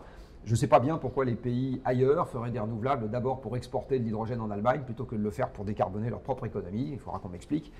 Pour le moment, je n'ai pas bien compris. Donc si vous regardez les caractéristiques physiques des renouvelables, encore une fois, vous en avez deux qui historiquement ont été très faciles à utiliser, l'hydroélectricité et le bois. Le vent était moins facile à utiliser, tout simplement parce que ce n'est pas pilotable. Le soleil était moins facile le soleil a été extrêmement utilisé, tout simplement pour sécher les récoltes, quand même, et pour se chauffer. Le fait d'avoir des habitations avec des façades au sud, etc. Enfin, je veux dire, le soleil, on s'en est beaucoup, beaucoup servi. La civilisation industrielle nous a donc donné les combustibles fossiles, et avatar des combustibles fossiles, nous avons eu le nucléaire. Je dis avatar parce qu'effectivement, il faut de la métallurgie, il faut des mines, il faut des transports, etc. pour faire des centrales nucléaires. Aujourd'hui, sans combustible fossile, vous ne faites pas une centrale nucléaire, pas plus que vous faites une éolienne moderne. La bonne question, c'est à partir du moment où on compresse le système énergétique, de quoi est-ce qu'on commence à se débarrasser en premier, et est-ce qu'on se donne deux objectifs en même temps ou on commence par en avoir un? Voilà. Et ma vision, c'est qu'on a plus de chances d'y arriver si on commence par se donner un objectif. Et comme je considère qu'au sein des activités industrielles, le nucléaire, c'est pas plus risqué que la chimie, ça l'est plutôt moins, et c'est considérablement moins risqué que les centrales à charbon, je suis plutôt d'avis qu'on commence par faire un peu plus de nucléaire pour supprimer très vite des centrales à charbon, et ensuite on verra. Voilà, c'est un peu ça mon point de vue. Après, si la volonté démocratique suprême est de faire un truc 100% ENR, et que les gens ont bien compris les contreparties, qui est que ça va compresser le système plus vite que si on garde une source pilotable et concentrée, bah, ainsi soit-il. Mais je ne suis pas sûr qu'aujourd'hui, les gens aient bien compris la contrepartie. Si je prends l'exemple, par exemple, de la compétitivité, j'en reviens à ce que je disais tout à l'heure, On l'a démontré dans un monde où la productivité industrielle est dopée aux combustibles fossiles. Qu'est-ce qu'il reste de cette compétitivité des énergies renouvelables modernes, donc éolien et solaire, dans un monde où il n'y a plus le charbon pour faire la métallurgie, où il n'y a plus le pétrole pour faire les transports et la mise en place des dispositifs, où il n'y a plus le pétrole pour faire toute la chimie organique qui est totalement indispensable aujourd'hui pour faire des éoliennes et des panneaux solaires, etc. Qu'est-ce qui reste de cette compétitivité des renouvelables? Je n'en sais rien. Marignac n'en sait rien, personne n'en sait rien, parce que c'est un sujet qui n'a pas du tout été exploré. Et moi, ce que je dis, c'est que tant que ce sujet n'a pas été exploré, faire des paris pour l'avenir qui postulent le fait qu'on va garder des prix extrêmement bas pour les dispositifs ENR, je dis c'est un pari qui n'est absolument pas avéré. Dans les scénarios de déploiement des ENR que vous avez à l'Agence internationale de l'énergie, par exemple, on postule que la productivité industrielle permettant de faire ces ENR reste dans un monde sans combustible fossile pour alimenter la productivité industrielle. Ce n'est pas le moindre des paradoxes qu'il y a dans ces scénarios. Vous en avez un autre, c'est qu'on va mettre de la capture et séquestration du CO2 absolument partout, qui est un autre truc qui me paraît, quand on regarde les ordres de grandeur, un peu discutable. Mais donc, même très discutable. Mais c'est ça mon point de vue. Donc mon point de vue, c'est qu'il faut hiérarchiser les obstacles à franchir et commencer par s'attaquer au premier d'entre eux, avant de s'attaquer au suivant. Voilà, c'est ça mon point. Je ne suis pas en train de dire qu'il faut totalement se passer d'ENR, ça n'aurait pas de sens. Je ne suis pas en train de dire que le nucléaire est une solution miracle, je ne l'ai jamais dit, je ne le dirai jamais. Je dis juste qu'on se complique un peu plus la tâche en refusant de s'emparer aussi de la solution nucléaire.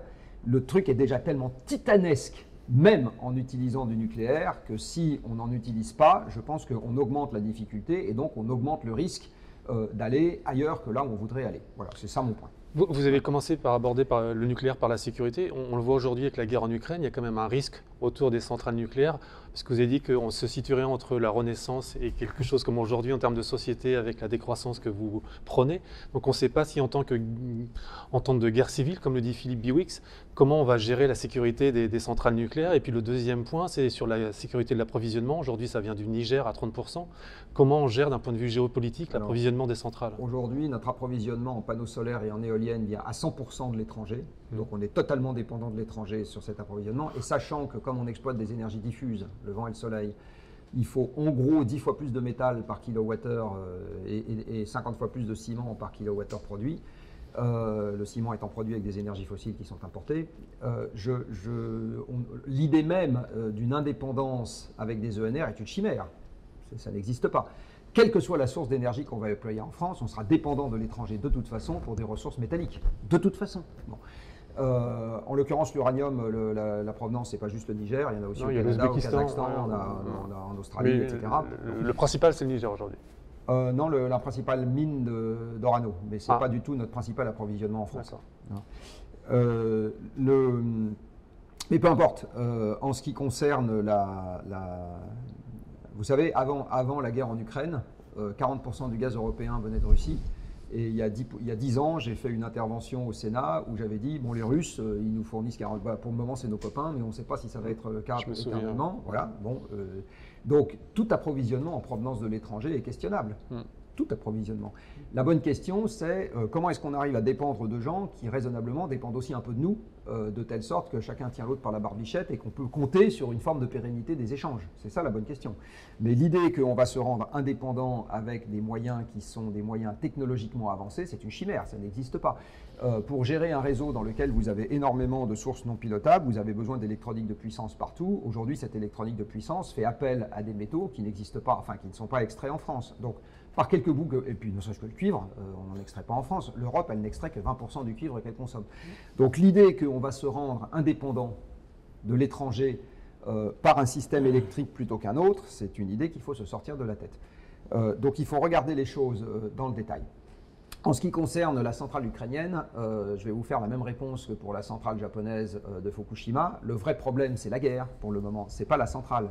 Je vais le dire autrement, s'il y avait un accident dans la centrale de Zaporizhzhia, ça ne changerait pas grand-chose au bilan sanitaire et environnemental de la guerre. Donc le vrai problème, c'est la guerre. Yves, sur la sécurité nucléaire, parce que... Beaucoup de points. D'abord, sur Sur l'argument de l'indépendance, etc., on est évidemment, personne ne projette, que ce soit à l'échelle des territoires ou à l'échelle des pays, de stratégie d'indépendance au sens d'autonomie totale à travers les renouvelables ou le nucléaire ou autre chose. La question, c'est effectivement la nature des dépendances ou la nature des plutôt interdépendances entre des potentiels et des besoins. C'est d'ailleurs la raison pour laquelle à Negawatt, on a travaillé depuis plusieurs années à un scénario européen construit avec des partenaires pour réfléchir à des trajectoires nationales que l'on a ensuite agrégées et mutualisées au niveau européen pour répondre à cette question, effectivement, de comment on peut aller vers 100% renouvelable avec des pays qui ont un potentiel pour mobiliser des énergies renouvelables bien plus grand que d'autres à l'échelle européenne. La même chose d'ailleurs vaut sur le plan alimentaire. Les dépendances liées aux énergies renouvelables sont quand même, par rapport au nucléaire, beaucoup moins importantes du point de vue technologique d'abord. Il n'y a pas d'enjeu de propriété des technologies et des matières mises en jeu, alors que ça a été historiquement le facteur limitant pour le déploiement du nucléaire dans le monde, autour de ce qu'on appelle le risque de prolifération, donc la nature duale civile et militaire de ces technologies et de ces matières. On pourrait parfaitement, si c'était une décision politique industrielle, relocaliser la production des moyens photovoltaïques éoliens. Il y a ensuite la question de la dépendance aux métaux, mais comme je l'ai dit tout à l'heure, il n'y a pas de dépendance critique à des métaux spécifiques aux énergies renouvelables dans les scénarios qu'on peut écrire.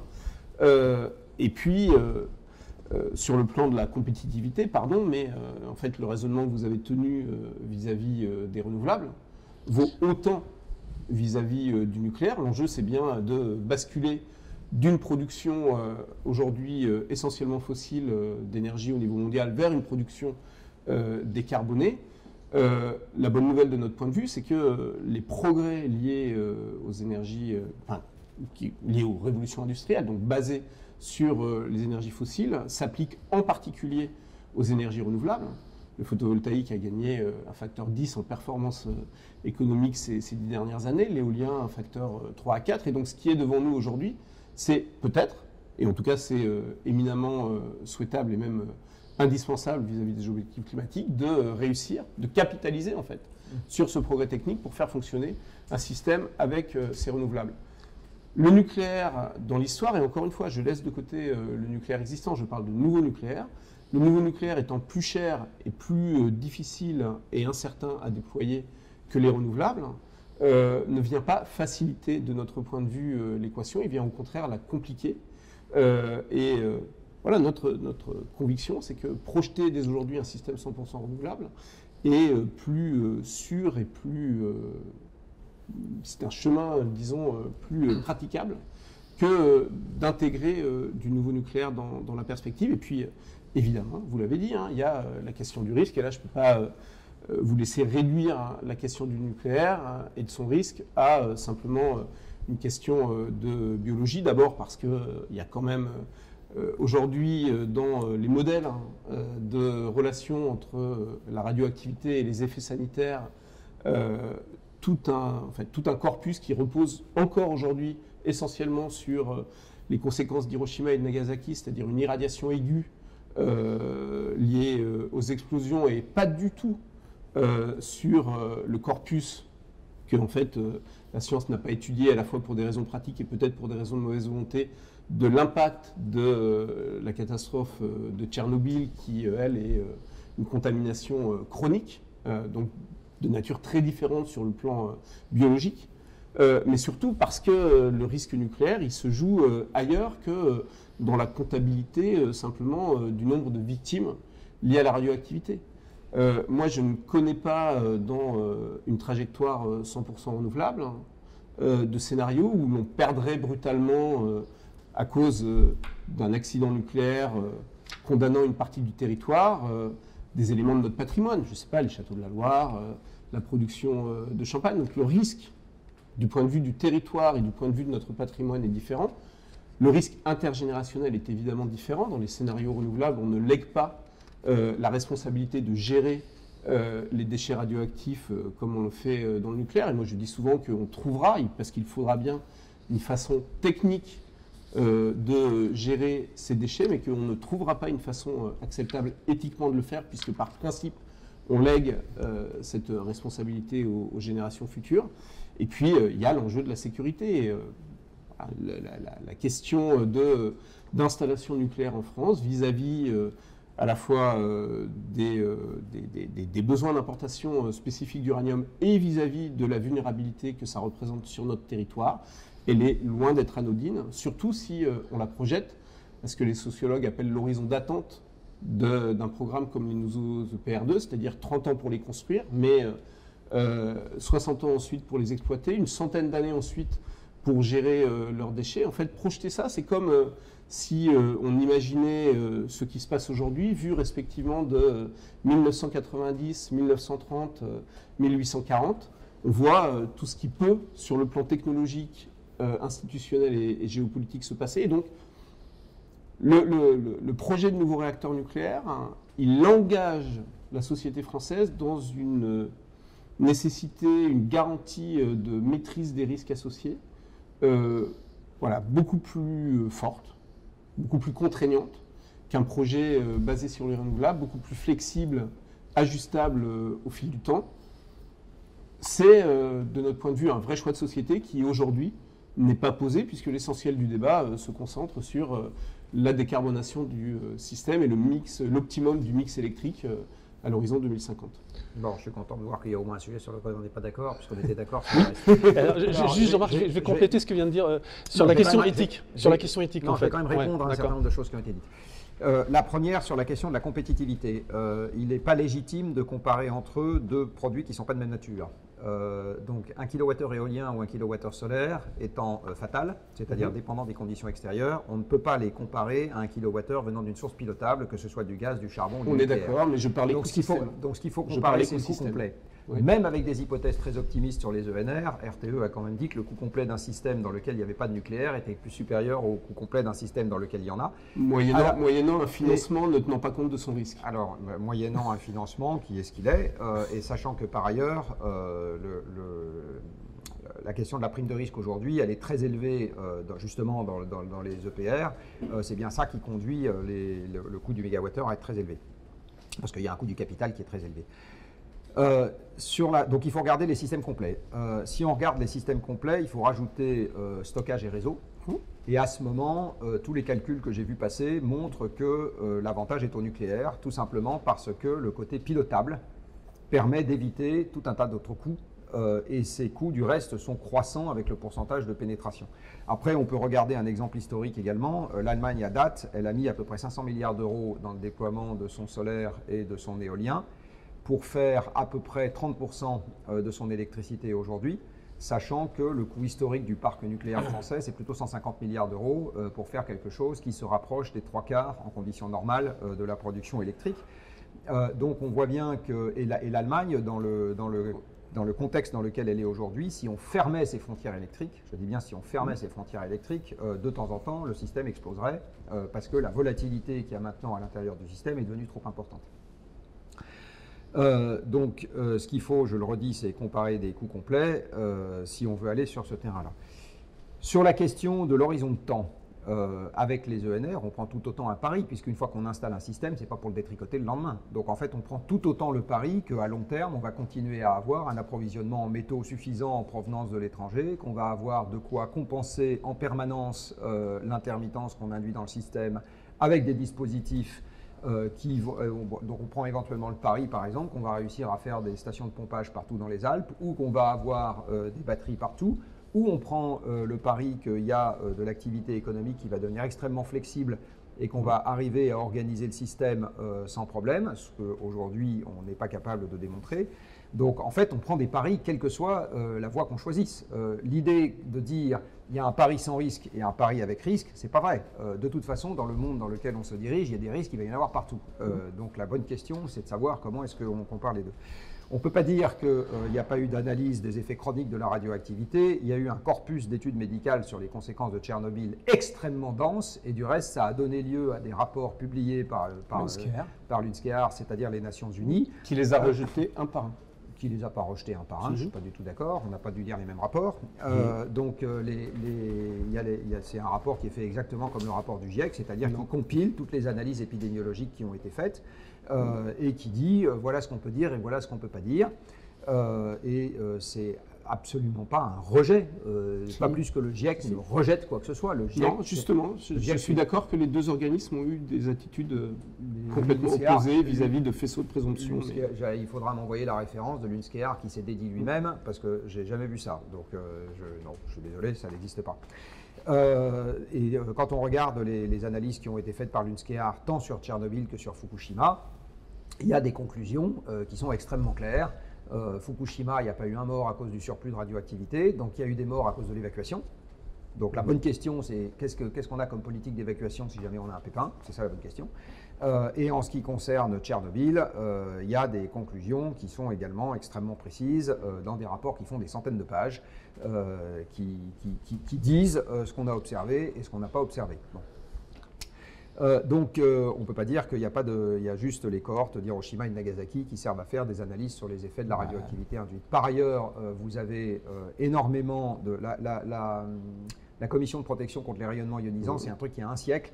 Donc, on ne peut pas dire qu'il n'y a pas de matière première chez les médecins sur ce genre d'effets. Il y en a, et du reste, il y a également des analyses qui montrent que la radioactivité à faible dose pourrait avoir un effet de type vaccination. C'est ce qu'on appelle l'effet d'hormésis. Voilà, donc il y a un débat là-dessus. Moi, je ne suis pas en train de dire que c'est prouvé. Mais par contre, ce que je sais, c'est qu'il y a de la production de littérature médicale sur la question et qu'il y a tout à fait des informations qui sont accessibles là-dessus. Si on veut comparer le nucléaire avec d'autres industries, je veux dire, il y a plein d'autres industries pour lesquelles les effets sont avérés de manière beaucoup plus importante. Sur la comparaison des effets sanitaires directs et indirects entre les diverses formes de production électrique, là aussi, il y a de la littérature médicale qui est disponible depuis un certain temps. Donc, quand on regarde l'information technique qui est disponible, je le redis, et l'information économique qui est disponible, je ne vois pas, moi, d'avantage évident à un système qui est basé sur l'exploitation d'énergie diffuse et non pilotable, et du coup, il y a un risque qui est associé à cette option-là, c'est celui de ne pas y arriver, et du coup, de faire exactement ce qu'ont fait les Allemands, c'est-à-dire qu'ils sont sortis du nucléaire, les ENR, ça ne va pas assez vite, et du coup, ils ont toujours leur centrale à lignite.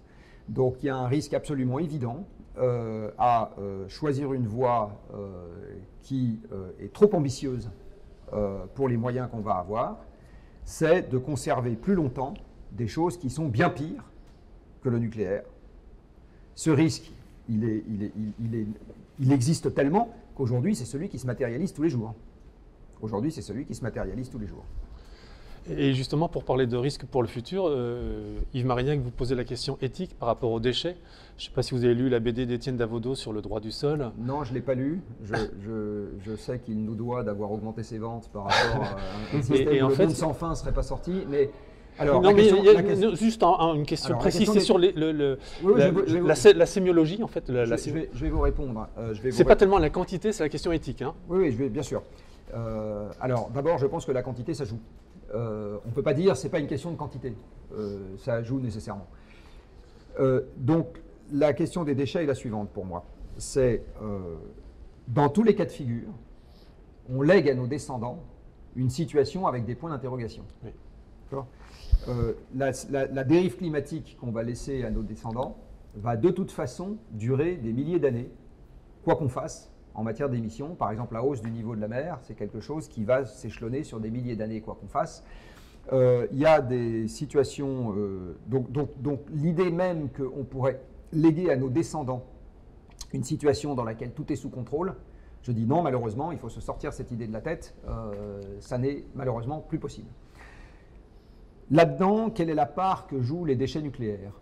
la question qu'il faut se poser, c'est est-ce qu'on est capable de léguer à nos descendants une situation qu'eux-mêmes seront capables de léguer à leurs descendants dans une situation sous contrôle? C'est ça la bonne question. Donc l'idée qu'on va léguer à nos descendants une situation dans laquelle toute nuisance a été supprimée, je dis malheureusement, c'est trop tard. Il aurait fallu s'y prendre avant pour ça. Ça, c'est quelque chose qui n'arrivera pas. Est-ce qu'en matière de déchets, on leur laisse une situation qui est potentiellement hors de contrôle? Ma réponse, c'est pas plus que sur plein d'autres domaines, dans plein d'autres domaines, et donc plutôt moins. Et en particulier, il y a une anecdote géologique qu'on peut citer pour remettre les déchets dans leur perspective. Il y a au Gabon une mine d'uranium qui s'appelle Oklo, et dans laquelle sont apparus il y a 2 milliards d'années des réacteurs naturels. Alors ces réacteurs naturels, ils avaient été prédits par la théorie, et ils sont arrivés parce qu'à Oklo, donc c'est un endroit où il y a un gisement d'uranium, il y a 2 milliards d'années, la teneur en uranium-235 dans l'uranium naturel était de 3%, c'était 3,5%, tout simplement parce que l'uranium-235, il a une demi-vie d'à peu près 700-800 millions d'années. Et donc, avec des infiltrations d'eau qu'il y a eu en provenance de la surface, il y a des réacteurs qui sont spontanément mis en route. Ils ont eu des réacteurs naturels. Ils ont évidemment fait des déchets, ils ont fait des produits de fission, hein, ils ont fait des transuraniens, donc ils ont fait des déchets. Et l'analyse géologique qui est faite in situ montre que ces déchets ont extrêmement peu migré par rapport à leur endroit de formation en 2 milliards d'années. Donc, il faut savoir par ailleurs que dans les déchets, l'essentiel de la radioactivité est concentré dans les produits de fission et que les produits de fission, ils ne durent pas 100 000 ans, hein, ils durent beaucoup moins que ça. Ils durent en gros, au bout de quelques siècles, l'essentiel de leur radioactivité a disparu. Donc la question, c'est est-ce qu'il existe des formations géologiques où les choses ne vont pas durer 2 milliards d'années, mais vont durer suffisamment longtemps, où ça va rester confiné suffisamment longtemps pour qu'on puisse être tranquille. Des formations géologiques où vous êtes capable de confiner des choses très longtemps, ça existe. Et je vais vous prendre un exemple, c'est un réservoir de pétrole. Un réservoir de pétrole, ça contient un truc qui est sous pression et liquide, donc c'est quand même un peu plus difficile à garder au même endroit que des déchets nucléaires qui sont solides. Et pourtant, dans ce genre de formation géologique, vous avez des choses qui peuvent rester en place sans bouger pendant des millions d'années. Donc l'idée qu'on va faire un trou et mettre les déchets qui nous enquiquinent dans un trou, personnellement, ce n'est pas ça qui me paraît être le risque majeur que nous courons. Et dans tout ce qu'on peut laisser à nos descendants, le fait de répandre des phytosanitaires partout, le fait de mettre du CO2 dans l'atmosphère, le fait d'avoir de la pollution chimique chronique absolument partout avec des perturbateurs endocriniens qui se baladent partout, etc., ça me perturbe beaucoup plus que la question des déchets nucléaires. Voilà, si je fais une hiérarchie, parce qu'on ne peut pas ne pas compter. On ne peut pas dire tout est éthiquement comparable dès lors que vous avez un truc qui perdure dans le temps. Non, ce n'est pas exactement pareil. Sur les déchets, Yves? Non, mais globalement, bien sûr que des pollutions chroniques, bien sûr que des déchets accumulés, et moi j'appelle souvent à ce qu'on ait la même précaution ou la même préoccupation vis-à-vis des déchets chimiques dangereux que vis-à-vis des déchets nucléaires. Hein. Il y a des déchets chimiques dangereux pour lesquels l'État demande juste aujourd'hui une servitude de 30 ans. Ce n'est pas sérieux vis-à-vis du risque à long terme. Donc, bien sûr, on va léguer des risques, des incertitudes et des points d'interrogation. Le fait qu'il y en ait beaucoup n'est pas une excuse pour en laisser spécifiquement quelques-uns si on peut les éviter. Et c'est vraiment ça tout le point. C'est-à-dire que si aujourd'hui on projette le fait que d'un côté, une trajectoire allant vers 100% renouvelable est faisable, qu'une trajectoire où on ajoute du nucléaire, et c'est je pense notre point principal de divergence, une trajectoire où on ajoute du nouveau nucléaire est une trajectoire en réalité moins assurée qu'une trajectoire où on organise le système pour aller vers 100% renouvelable, moins assurée parce qu'il y a une forme d'incompatibilité dans le fonctionnement du système entre le nucléaire qui est un truc lourd, centralisé en base, et un fonctionnement 100% renouvelable, moins assuré parce que dans le cas des renouvelables, on déploie des options différentes à des échelles très différentes, on le déploie beaucoup plus vite, le taux de renouvellement des projets est plus grand et donc c'est globalement beaucoup plus flexible, ajustable et beaucoup moins irréversible. Et les réacteurs nucléaires, entre la défaillance du parc nucléaire cet hiver avec 15 réacteurs arrêtés à cause d'un problème de sûreté générique qui n'avait pas été anticipé et le 10e hiver de retard malheureusement de Flamanville, la preuve que parier sur le nucléaire engendre un risque de fiabilité pour la trajectoire électrique est faite. Donc, si on considère que se projeter vers le 100% renouvelable est en réalité, compte tenu des progrès et de l'innovation dans ce domaine, plus praticable et plus sûr, il n'y a aucune raison d'embarquer avec soi des risques et des incertitudes supplémentaires, comme ceux de l'accident nucléaire qui peut se produire à tout moment et qui ne se comptabilise pas qu'en nombre immédiat de morts, comme le problème intergénérationnel de la gestion des déchets et comme les enjeux de sécurité et d'interdépendance géopolitique associés à cette forme d'énergie qui lui sont extrêmement spécifiques. On voit que le sujet est complexe, donc on va peut-être finir par la bonne question, comme vous dites Jean-Marc, c'est comment on choisit. Est-ce qu'on choisit en faisant confiance au peuple, c'est-à-dire la démocratie? Est-ce que ce sont des techniciens qui décident, une élite qui décide? Pour finir cet entretien, c'est comment on décide entre les deux peut-être détails qui vous opposent, parce que globalement vous êtes plutôt d'accord, et ça j'en suis plutôt content, c'est comment on choisit aujourd'hui. Vous avez parlé de ce qui se passe dans notre cervelle, les gens qui nous regardent vont peut-être avoir des réactions différentes en vous écoutant l'un et l'autre, c'est comment on choisit en fait aujourd'hui. Le mandat de la démocratie, c'est de faire reposer sur le peuple le choix des représentants. Ce n'est pas nécessairement de faire reposer sur le peuple le choix de chaque décision prise de manière unitaire. Là, quand vous voyez les divers systèmes démocratiques qui existent dans le monde, vous avez des variantes. Vous avez la France est un pays particulier parce que c'est un pays dans lequel l'exécutif a énormément de pouvoir. Si vous prenez à l'autre extrémité du spectre, vous allez trouver les États-Unis où l'exécutif a extrêmement peu de pouvoir et où c'est l'appareil législatif qui a tous les pouvoirs. Et en fait, il a tellement de pouvoir et il est renouvelé tellement fréquemment qu'en fait, il se passe à peu près rien. Enfin, c'est une société très immobile, les États-Unis, en termes de corpus législatif et réglementaire. Puis au milieu, vous avez les Suisses, par exemple, avec leur système de votation, etc. Tout ça, c'est des variantes de la démocratie.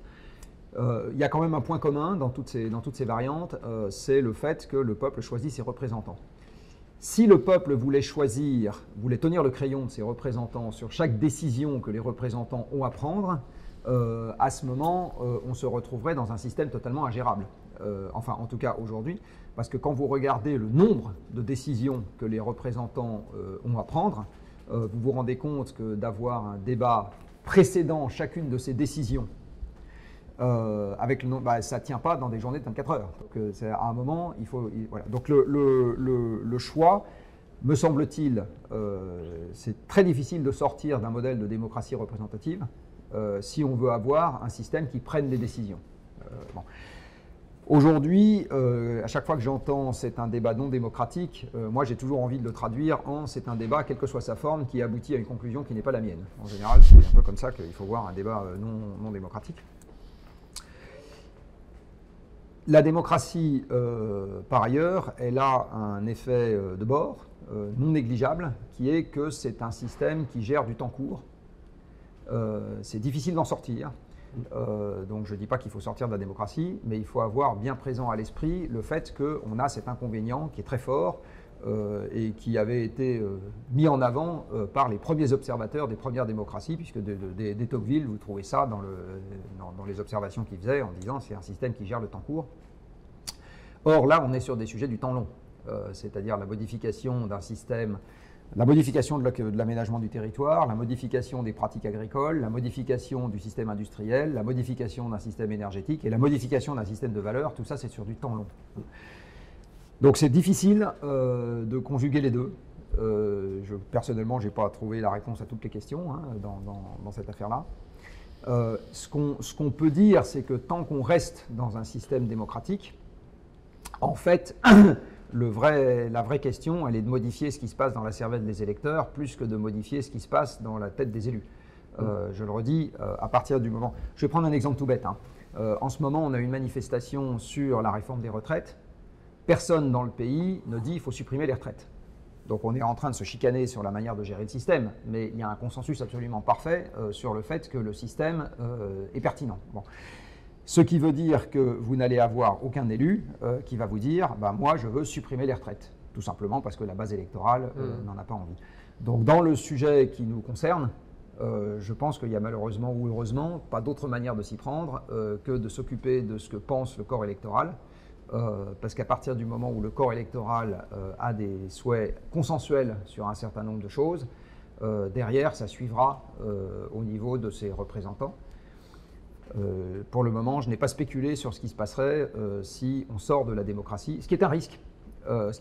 Parce que quand vous regardez quand est-ce que la démocratie est apparue, vous vous rendez compte qu'elle est apparue dans des univers en croissance. Ça, c'est une remarque que je m'étais faite. En Europe, le premier pays à avoir basculé dans la démocratie, c'est la Grande-Bretagne, qui est aussi le premier pays à avoir basculé dans l'industrialisation et la croissance.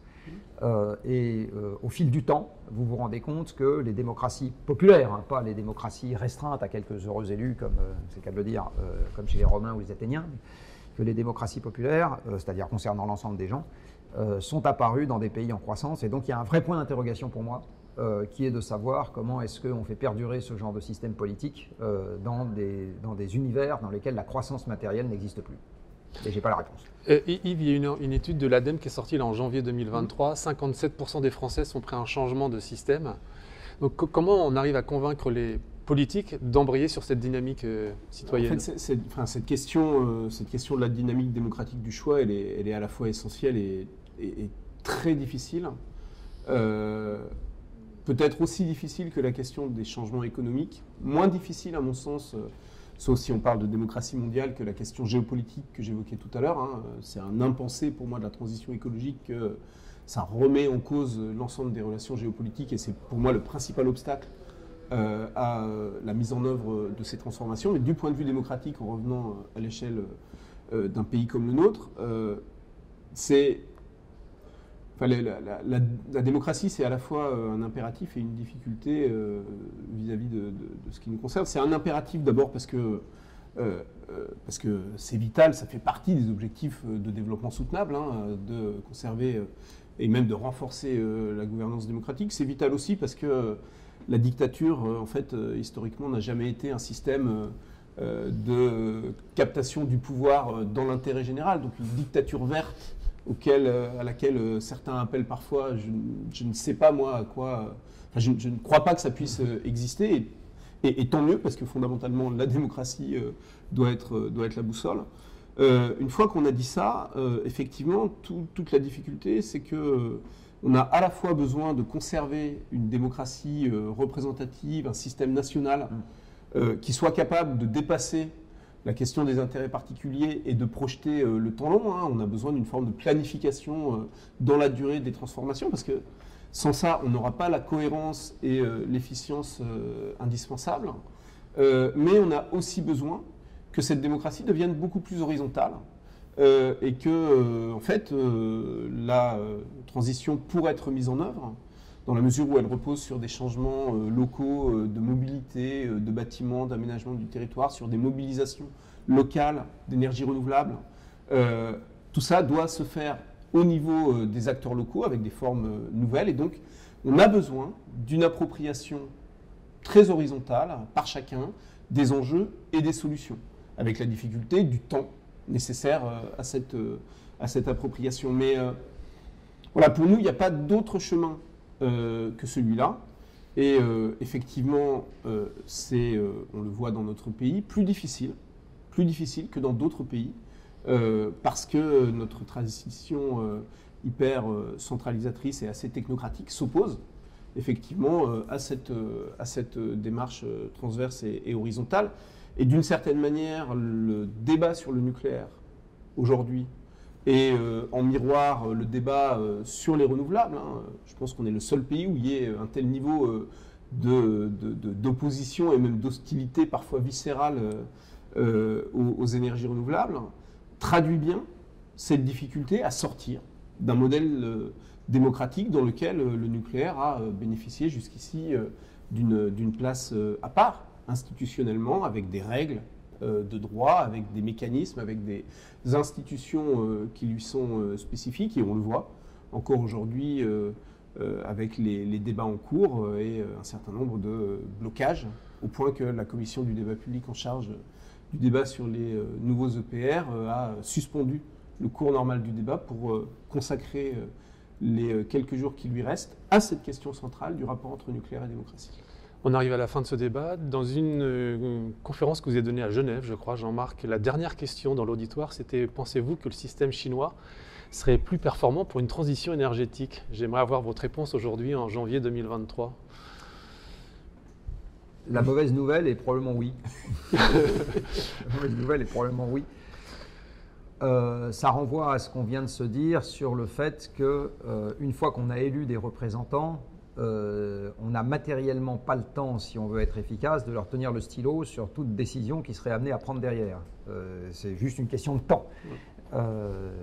Et en ce moment, je vais prendre un exemple, il y a une commission d'enquête de l'Assemblée sur la perte de souveraineté et d'indépendance énergétique de la France. Alors moi, je le prends comme une chaîne d'information parce que c'est super intéressant. Vous avez été auditionnés tous les deux. C'est super intéressant parce qu'il y a des auditions de 3 heures, etc. Bon, ils en sont à plus de 100 heures. C'est un point parmi des milliers des travaux parlementaires.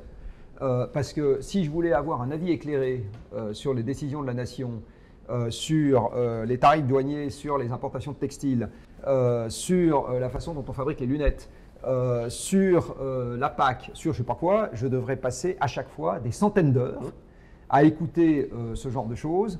Bon. Donc en fait, c'est juste matériellement impossible. Donc à un moment, on est obligé d'avoir des gens qui décident pour nous. Et le système chinois, il a une caractéristique, c'est que les gens qui décident pour nous, qui décident pour les Chinois plus exactement, vont un peu plus vite dans leur processus de décision que ce qui se passe dans des endroits où on revient éternellement sur le fait qu'il faut faire ou pas faire. Et on voit bien qu'il y a des pays où ce système est tellement paroxysmique, je pensais aux États-Unis, où ils sont incapables de gérer ce qui leur porte tort. Tellement justement, l'appareil est incapable de décider de modifications structurelles parce qu'on revient. Donc qu'il s'agisse aux États-Unis des opiacés, des armes, de l'obésité ou qu'est-ce que je sais, vous avez 1 milliard de trucs dont vu de l'extérieur vous vous dites il faudrait vraiment changer ça. Et en fait c'est juste impossible, précisément parce que le système il est fait pour qu'une fois que vous avez élu vos représentants, vous leur teniez le stylo derrière sur la totalité des décisions qui sont prêtes à prendre. Donc, ce que je dis peut paraître un peu provoquant dans le fait que le système chinois est... Donc, je ne suis pas en train de dire que je souhaite un système chinois en France, ce n'est pas du tout ça que je suis en train de dire. Mais si j'étais un martien et que je regardais froidement ce qui se passe sur Terre, je constaterais qu'un système très dirigiste sur les enjeux de long terme, eh bien, ma foi, il est plus à l'aise. Alors, un système très dirigiste peut faire des conneries majeures.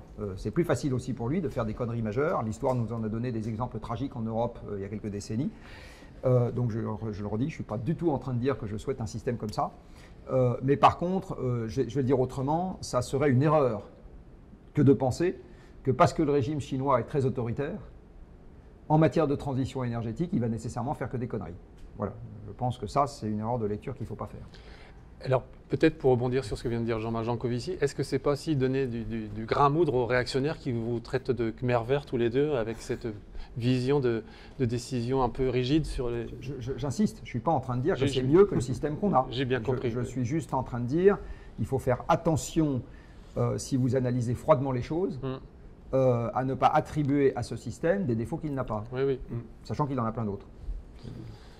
Alors, si on laisse de côté l'aspect non démocratique du régime chinois, qui évidemment n'est pas souhaitable d'importer, je crois que en fait, la Chine bénéficie aujourd'hui de 2 caractéristiques essentielles, dont la France a notamment bénéficié au moment où elle a lancé son programme nucléaire et tout un tas d'autres infrastructures essentielles à son économie. C'est un gouvernement qui peut prendre des décisions de long terme parce que le consensus politique est suffisant pour engager des trajectoires sur des décennies. Donc on parlait d'ailleurs en France à l'époque du commissariat au plan qui avait une vraie fonction à cette époque-là.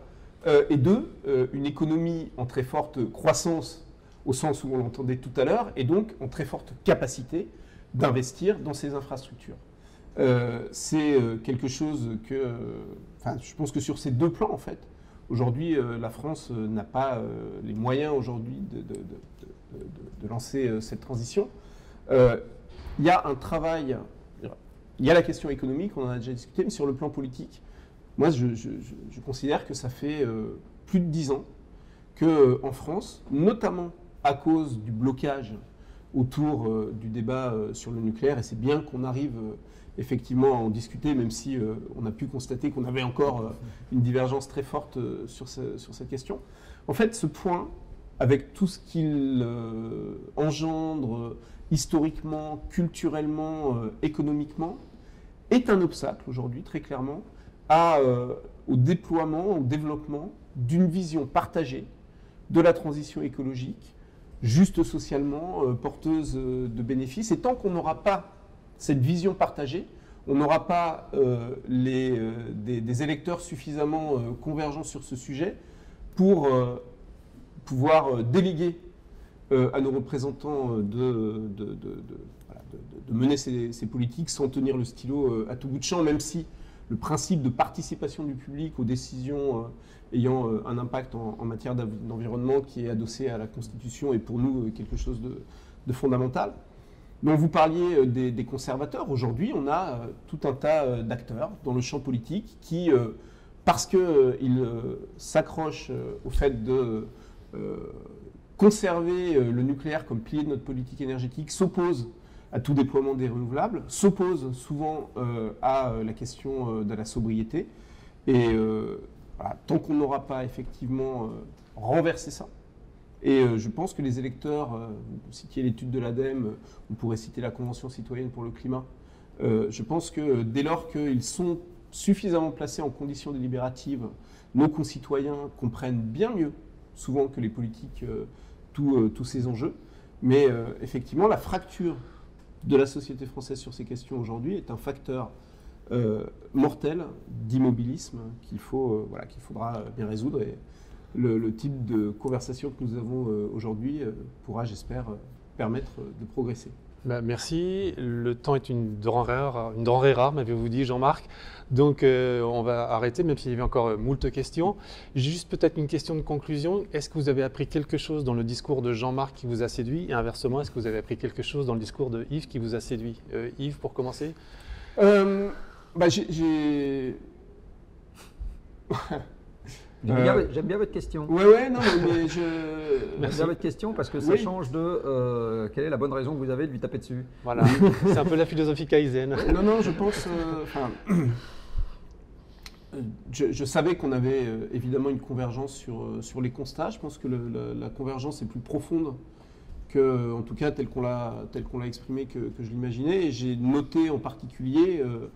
une évolution du discours vis-à-vis des renouvelables par rapport à un certain nombre de positions publiques ces dernières années ou ces derniers mois. Vous aviez même appelé à un moratoire, je crois, à un moment donné. Et voilà, ça, je trouve que c'est vraiment un mouvement dans le bon sens, parce que tous les scénarios, quels qu'ils soient, nous disent que, indépendamment du choix nucléaire, on a besoin de déployer les renouvelables et on a besoin de sobriété. En tout cas, voilà, moi j'ai beaucoup apprécié cet échange. C'est difficile à chaud d'en retenir un point particulier, mais... Jean-Marc, est-ce que vous avez quelque chose à retenir de cet échange, puisque vous aimez bien la question? Non, moi, d'abord, je suis content qu'on puisse discuter sans se traiter de nomboiseau, donc ça, c'est toujours un truc agréable. Je suis tout à fait d'accord avec Yves Marignac quand on dit que le nucléaire a occupé une place excessive dans les débats et que du coup, ça a empêché de discuter de plein d'autres choses qui sont au moins aussi essentielles, sinon plus.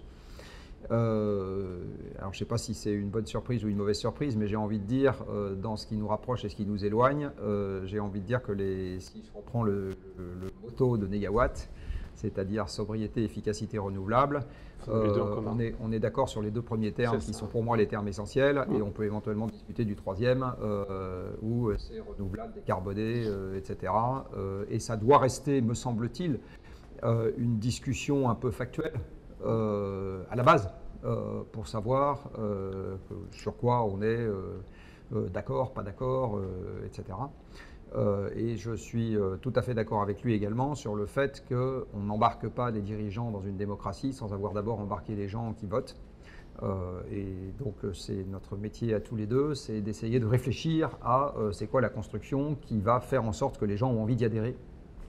Voilà, c'est ça le cahier des charges. Et donc je retiens de cette discussion que c'est intéressant d'en discuter avec des gens qui travaillent dans la même direction, quelles que soient les options qui peuvent avoir leurs préférences par rapport à celles qu'on peut avoir soi-même. Jean-Marc Jancovici, merci. Yves Marignac, merci. Chers internautes, je vous souhaite une bonne réflexion par rapport à ce choix de transition proposé par nos deux invités. Au revoir.